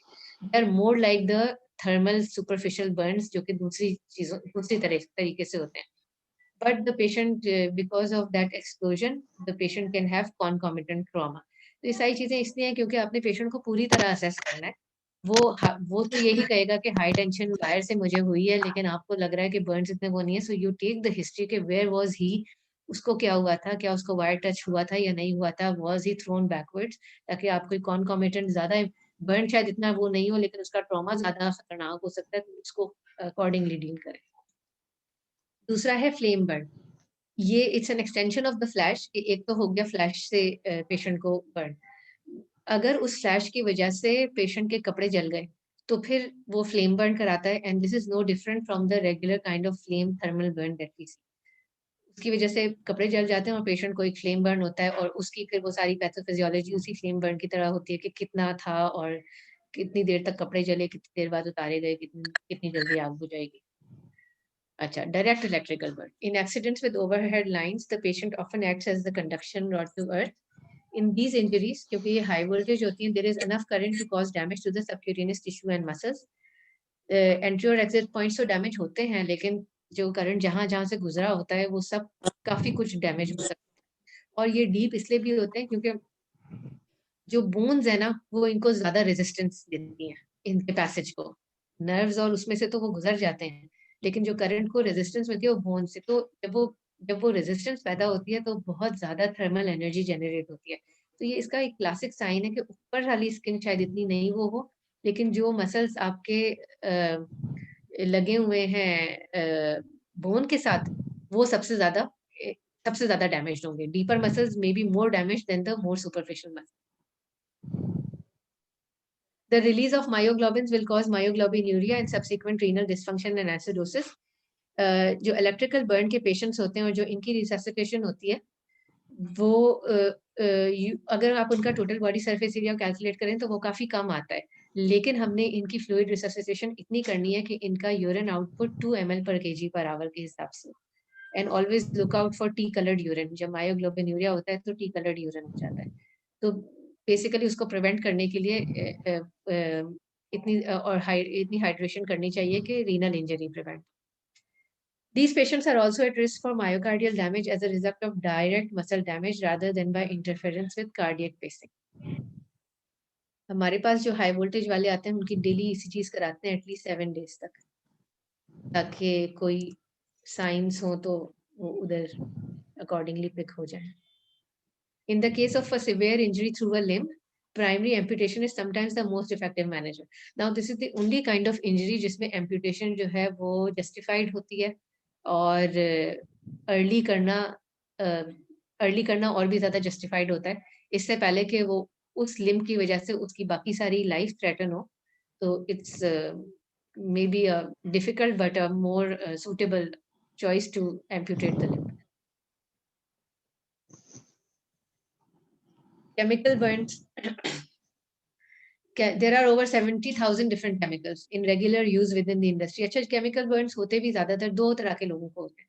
एक तो जाहिर है जो वो हैं वर्कर्स हैं जो फैक्ट्रीज में काम करते हैं, दूसरे होते हैं ये डोमेस्टिक अब्यूज वाले बेसिकली। तो ये दो तरह के आपके ससेप्टेबल पॉपुलेशंस हैं जो केमिकल बर्न्स के साथ आते हैं। There are two aspects to a chemical injury. First is the physical destruction of the skin, and second is poisoning caused by systemic absorption. और physical destruction may be similar, but जो poisoning है systemic absorption की वो हर chemical की different होगी।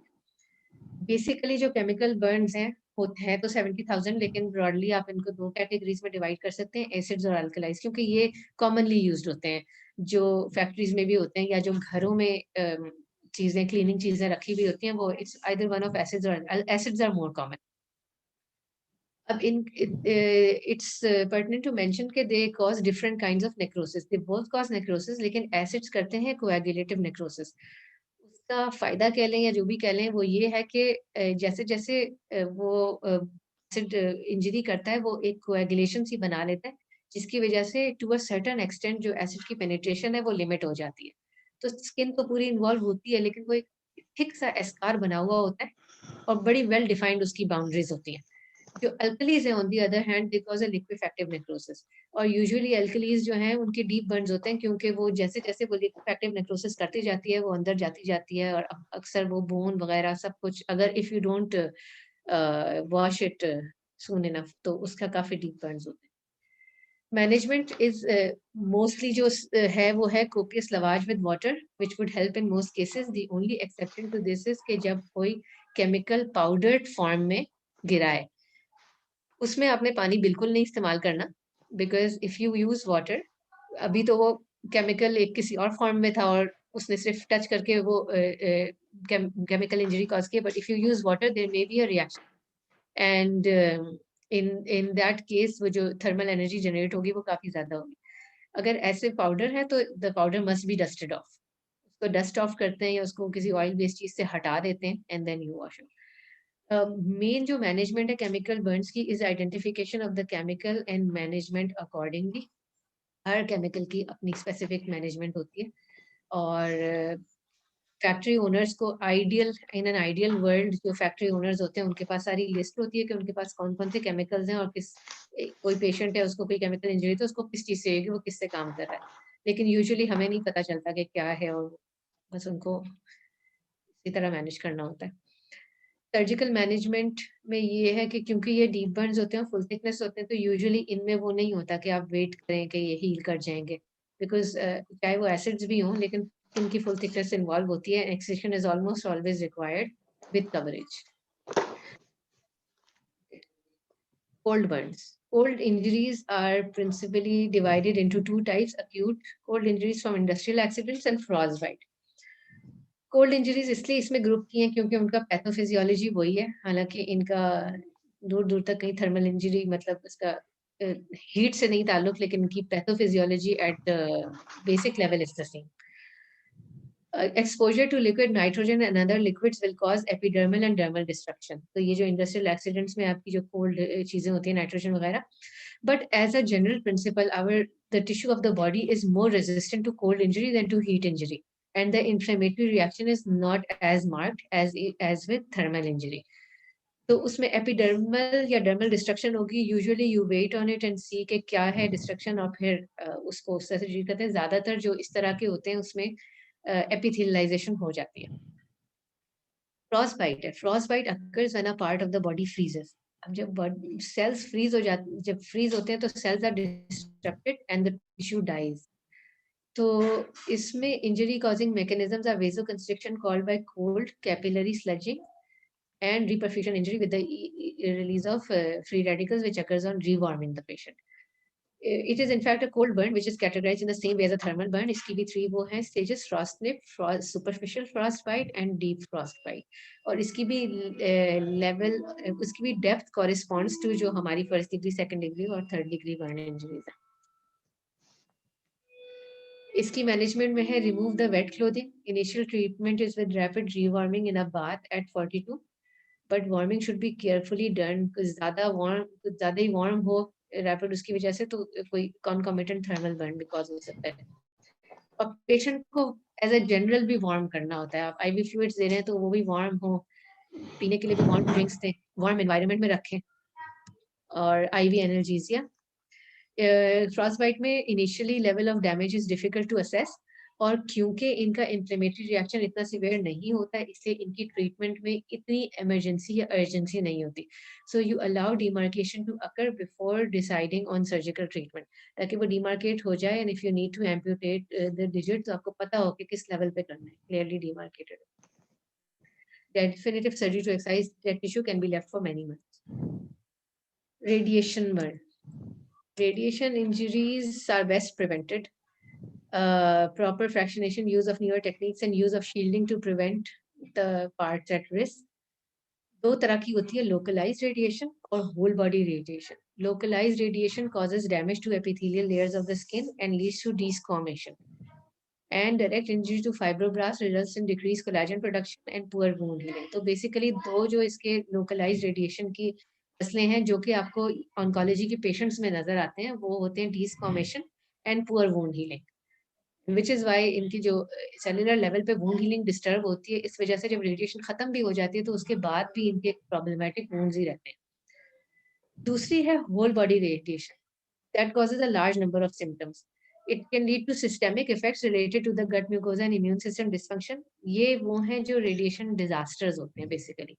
The dose of radiation received can be lethal. The patient who has suffered whole body irradiation and is suffering from acute desquamation has received a lethal dose of radiation, which can cause a particularly slow and unpleasant death. Unfortunately, अगर किसी को lethal dose मिल गई है, so there is not a lot that can be done to reverse that damage. The management of localized radiation damage is usually conservative until the true extent of the tissue injury is apparent. While you are waiting for the true extent to be apparent, you must give supportive and conservative treatment, skin ointments and dressings, and prevention of trauma to that part. If radiation causes an ulcer, then excision and coverage with vascularized tissue, यानी कि flap, is required. क्योंकि ये जो skin होती है वो ना वो हील करती है और ना वो बेड इतना अच्छा होता है कि वो ग्राफ्ट एक उसके ऊपर हो. Hyperbaric oxygen. जी जी मैम, रेडिएशन डोज मैक्सिमम कितनी डेंजरस हो सकती है? कोई लेवल है इसका जो कॉज करती है बर्न? ये मुझे देखना पड़ेगा. चलें, देखना पड़ेगा, मैं आपको देख के बता दूंगी कि कितनी होती है. मेरा आई फील कि it's going to be different in different patients, क्योंकि हमारे लिए सबसे ज्यादा जो रेलेवेंट है ना वो है पोस्ट मेस्टेक्टमी. सबसे ज्यादा वो वाले होते हैं जो उनको रेडिएशन मिली होती है और उनके चेस्ट के नॉन हीलिंग वुंड्स होते हैं.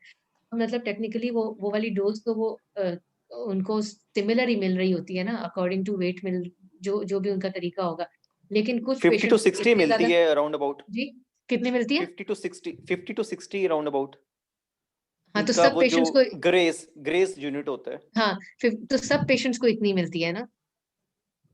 हाँ जी, ये तो रूल हाँ। इतने ही लगाते हैं ऑलमोस्ट। हाँ, तो वही मैं कह रही हूँ कि सब पेशेंट्स को यही मिलती है, लेकिन किसी पेशेंट को डेवलप होते हैं और किसी को नहीं होते। किसी को इतने ज़्यादा इनकैल्सिट्रेंट से अल्सर्स होते हैं, लेकिन किसी पेशेंट को कुछ भी नहीं होता, सिर्फ डिस्फॉर्मेशन होती है, ठीक हो जाती है। So probably there are lot of other factors as well, जिसमें पेशेंट की अपनी इम्यूनिटी और अपनी वुंड हीलिंग कैपेसिटीज़ भी शामिल हैं। तो आई लुक इनटू इट कि कोई सर्टेन है जिसके बाद रेडिएशन इंजरी होती है कि नहीं। जी मैम, थैंक यू। अच्छा, radiation enteritis is managed by bowel rest and antibiotics. और जैसे कि वो था कि होल बॉडी रेडिएशन अगर लीथल डोज से हो गई है, जो कि डिजास्टर्स में उस रेडिएशन डिजास्टर न्यूक्लियर डिजास्टर्स में होती है, उसमें आप सिर्फ सपोर्टिव ट्रीटमेंट ही दे सकते हैं। Thank you.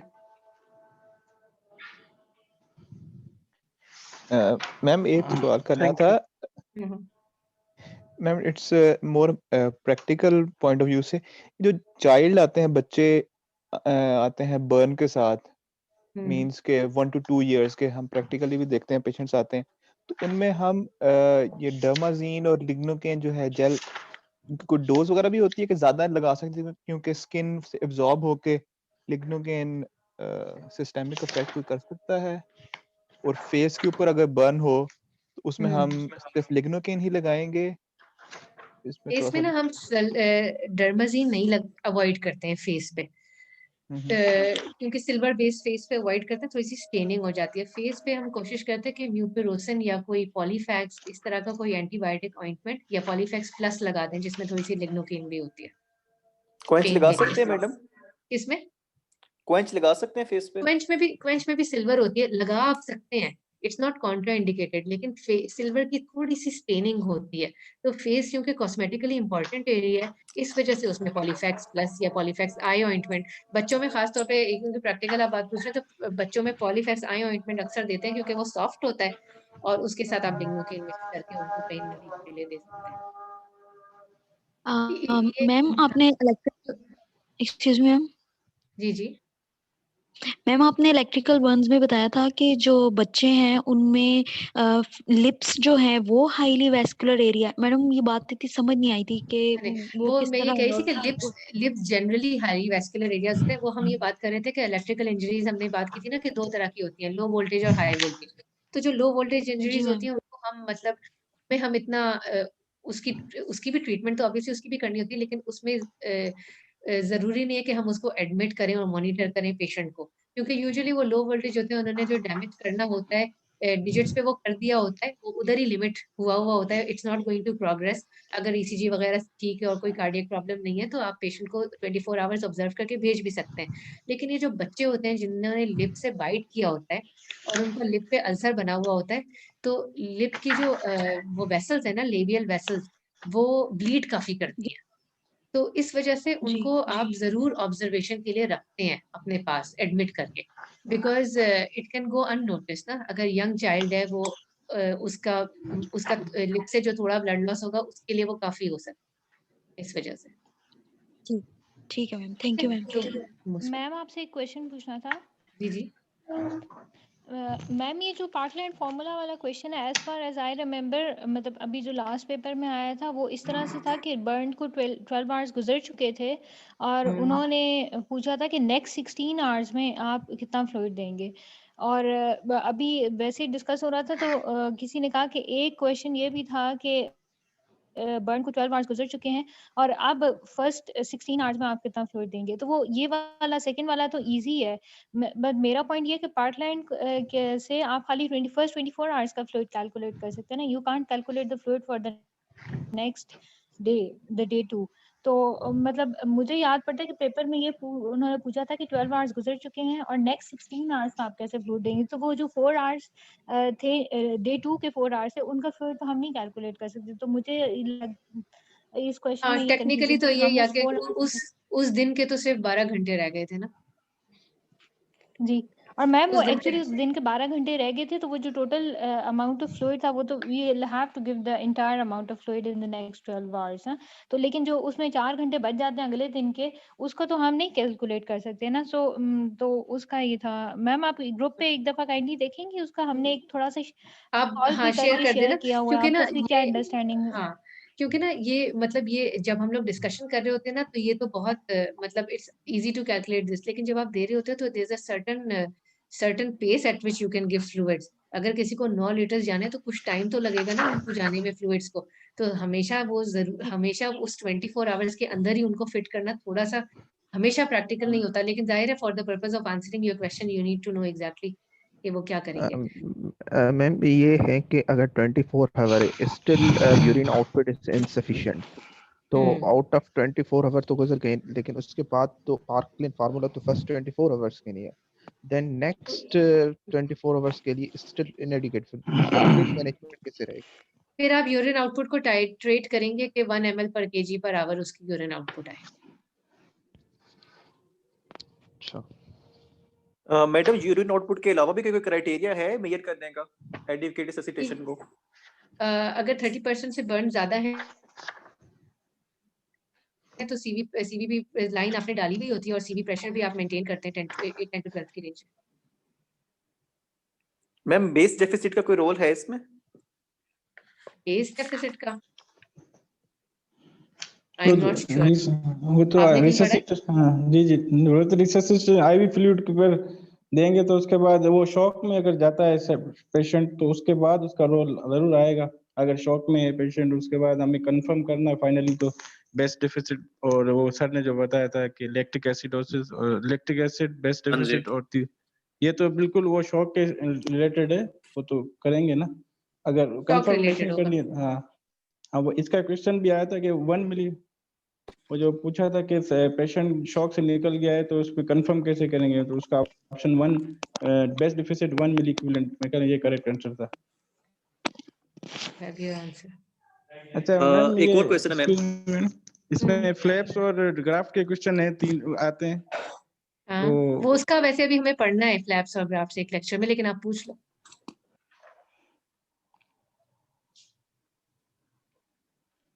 पूछे अच्छा पढ़ना है, ठीक ठीक, मैं वो इसलिए मैं पूछ रहा था कि शायद उसमें नहीं, कई अगर फ्लैप्स और ग्राफ्स की कोई टेक्निकल कंफ्यूजन है ना तो वो एक हमने फ्लैप्स और ग्राफ्स और क्यूटेनियस मैलिग्नेंसीज अभी पढ़ना है। सही सही, मैं हाँ उसी से रिलेटेड फिर बाद में डिस्कस करेंगे, वो उसी से आते हैं ना क्वेश्चन के कौन सा फ्लैप लगाएंगे अगर मैंडिबुलर कार्सिनोमा ओरल कैविटी का कैंसर है तो उसमें हाँ, कौन सा ग्राफ। वो फिर वो फ्लैप्स और ग्राफ्स की थोड़ी सी बेसिक हो जाएगी ना तो फिर वो क्वेश्चंस रेलेवेंट बिल्कुल हो जाएंगे। जी जी मैम क्वेश्चन है जी most common electrical burn myocardial damage common है या फिर अरिथमिया कॉमन है इसमें, ये जरा गाइड कर दें। अब ये हाई वोल्टेज है कि लो वोल्टेज है? मैम इलेक्ट्रिक बर्न सिंपल वो नहीं मेंशन कर रहे, अगर वो नहीं मेंशन कर रहे तो एरिथमिया होगा। एरिथमिया मोस्ट कॉमन होगा, क्योंकि अगर वो नहीं मेंशन कर रहे तो वो होगा ना, क्योंकि वो तो all kinds of electrical burns में you are susceptible to arrhythmias, but myocardial damage तो तब होता है जब आपके हाई टेंशन या हाई वोल्टेज इंजरीज हैं, तो उनमें कभी मायोकार्डियल डैमेज हो सकता है। मोस्ट कॉमन फिर एरिथमिया। हाई वोल्टेज मैम इसमें ये भी है ना कि जो लो वोल्टेज होते हैं वो मैम इसमें ये भी है ना कि जो लो वोल्टेज होते हैं वो होम अप्लायंसेस से होते हैं ना, so they are more common as compare to high voltage injury. So high low voltage में कार्डिक पेसिंग इंटरफेरेंस होती है जिससे कार्डिक अरेस्ट होता है। हाँ, क्योंकि वो मोस्ट कॉमन पूछ रहे हैं ना तो उसमें फिर मायोकार्डियल डैमेज नहीं एरिथमियाज होगा, पेसिंग डिस्टर्ब होगा। मैम वोल्टेजेस अगर बता सकें, आइडिया दे दें कि लो वोल्टेज कितने लेवल तक है और हाई कितने लेवल तक? लेस देन 1000 और more than 1000 cut off value है, ठीक है। और जो आपकी जो घर में जो अप्लायंसेस होती है ना वो यूजुअली वो 240 वोल्ट्स इस तरह होती हैं, इससे कम 110 240। और वैसे तो लेस देन 1000 लो में आएंगी, लेस देन 1000 लो में आती है, मोर देन 1000 हाई में आती है। लेकिन ये वही वाली बात है कि ये कंटिन्यूम ही होता है ना। अब 900 वोल्ट से और जो 1100 है वो सिमिलर होंगे एज कम्पेयर टू 240 जो कि, लेकिन आपकी जो ज्यादातर हाउस होल्ड अप्लायंसेस है ना वो 240 और इनसे इस रेंज में होती हैं 40 to 300। और जो आपके जो हाई टेंशन वायर्स हैं वो 1100 वोल्ट और इस तरह के होते हैं। मैडम ये जो इम्पेयर्स का मेंशन कर देते हैं उसमें कैसे क्लियर करेंगे हम कि ये हाई इम्पेयर है या लो इम्पेयर की करंट इंजरी थी? किस चीज की? सॉरी, इम्पेयर्स भी तो मेंशन कर एम्पियर्स। देते हैं। हाँ जी। एम्पियर, अच्छा, तो वो कैसे करेंगे कि हाई वोल्टेज है लो वोल्टेज है? वो क्या हाँ क्वेश्चन जी। क्या था? नहीं मैंने क्वेश्चन नहीं है, लेकिन ये कंफ्यूजन नहीं रहती है कि पता नहीं अगर वो कुछ भी सीपीएस पे पूछ लेते हैं तो फार्मूला एम्पियर फॉर्मूले से फिर एम्पियर निकालना फॉर्मूला पड़ेगा, निकाल, वोल्टेज वाले रेजिस्टेंस। वोल्टेज कितनी है? ऐसा इलेक्ट्रिशियन को पूछना पड़ेगा। फिजिक्स का क्वेश्चन नहीं है तो यार। फिजिक्स का क्वेश्चन। चले अल्लाह करे वो वोल्टेज पे पूछें फिर हमें। अल्लाह करे वोल्टेज पे ही पूछे, बट आई गेस अगर ज्यादा कर, चलो इसको भी देख लूंगी कि चले, एम्पियर thank you। ज्यादा हो तो क्या। ठीक है। मैम एक क्वेश्चन इलेक्ट्रिक बर्न का आया हुआ है, treatment related I think so.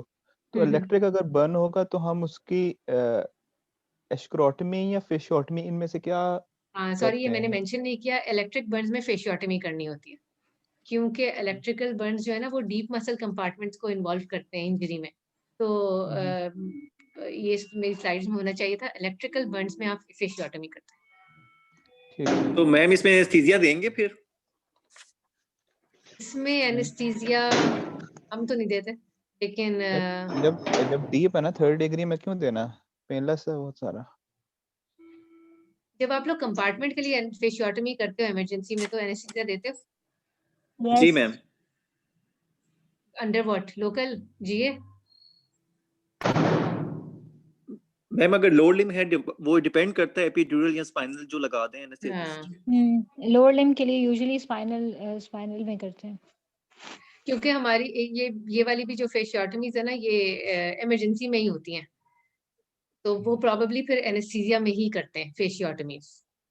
एस्कारोटॉमी सिर्फ विदाउट जीए, आप अगर क्वेश्चन आया तो फिर एस्कारोटॉमीज विदाउट जीए लिखेंगे, fasciotomies with GA, with anaesthesia, not necessary जीए।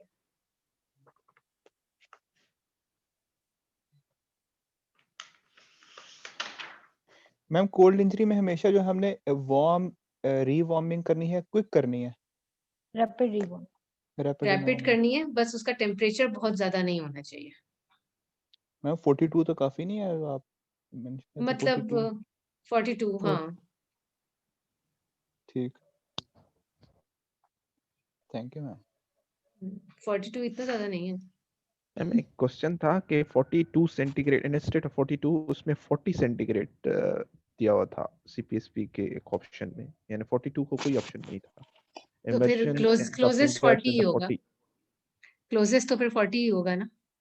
अच्छा 40 होगा जी। हाँ जी मैम एक क्वेश्चन ये भी था, वही फ्लैप्स और ग्राफ्ट से रिलेटेड आ गया कि एक्सपोज टेस्टिस हैं तो उसमें कौन सा मोस्ट कॉमनली यूज्ड ग्राफ्ट कौन सा होता है?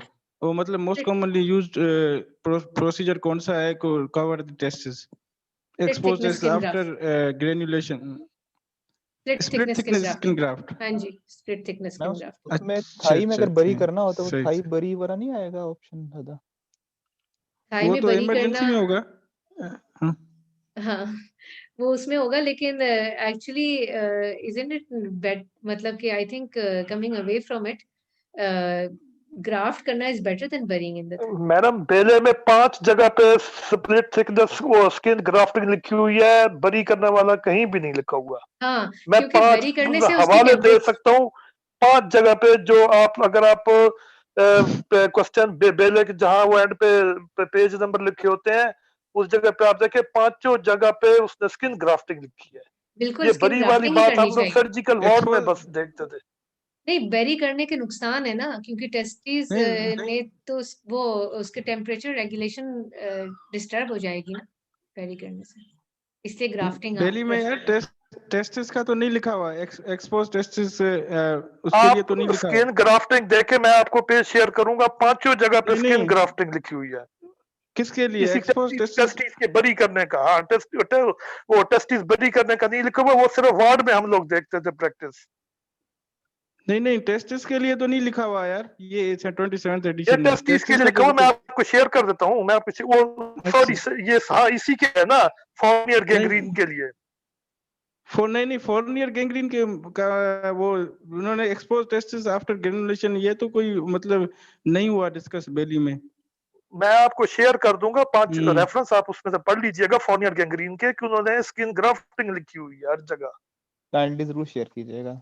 अच्छा फोरनियर गैंग्रीन से ठीक है, मगर हमने तो यार देखा था नहीं मिला, इसलिए पूछ रहे थे। ठीक होती भी वैसे स्किन ग्राफ्टिंग है, और अब मतलब ऑन अ प्रैक्टिकल लेवल भी बहुत सारे पेशेंट फोरनियर गैंग्रीन के साथ आते हैं ग्राफ्टिंग के लिए।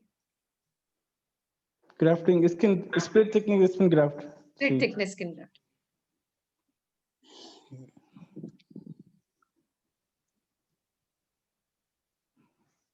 Thank you ma'am. Ma'am next lecture जो है आपका इसके ऊपर प्लास्टिक सर्जरी पे है? नहीं, मेरा ख्याल है मंडे को कुछ और है, अभी वो मैं वैसे पूछ लेती हूँ क्या है। फिर थर्सडे को जो है ना वो है जो ये ग्राफ्ट फ्लैप्स और क्यूटेनियस मैलिग्नेंसीज। ठीक है मैम। ठीक है, ठीक है, थैंक यू चलिए मैम। जी, thank you. Thank you ma'am. Thank you. अल्लाह हाफिज़। अल्लाह हाफिज़। थैंक यू, अल्लाह हाफिज़।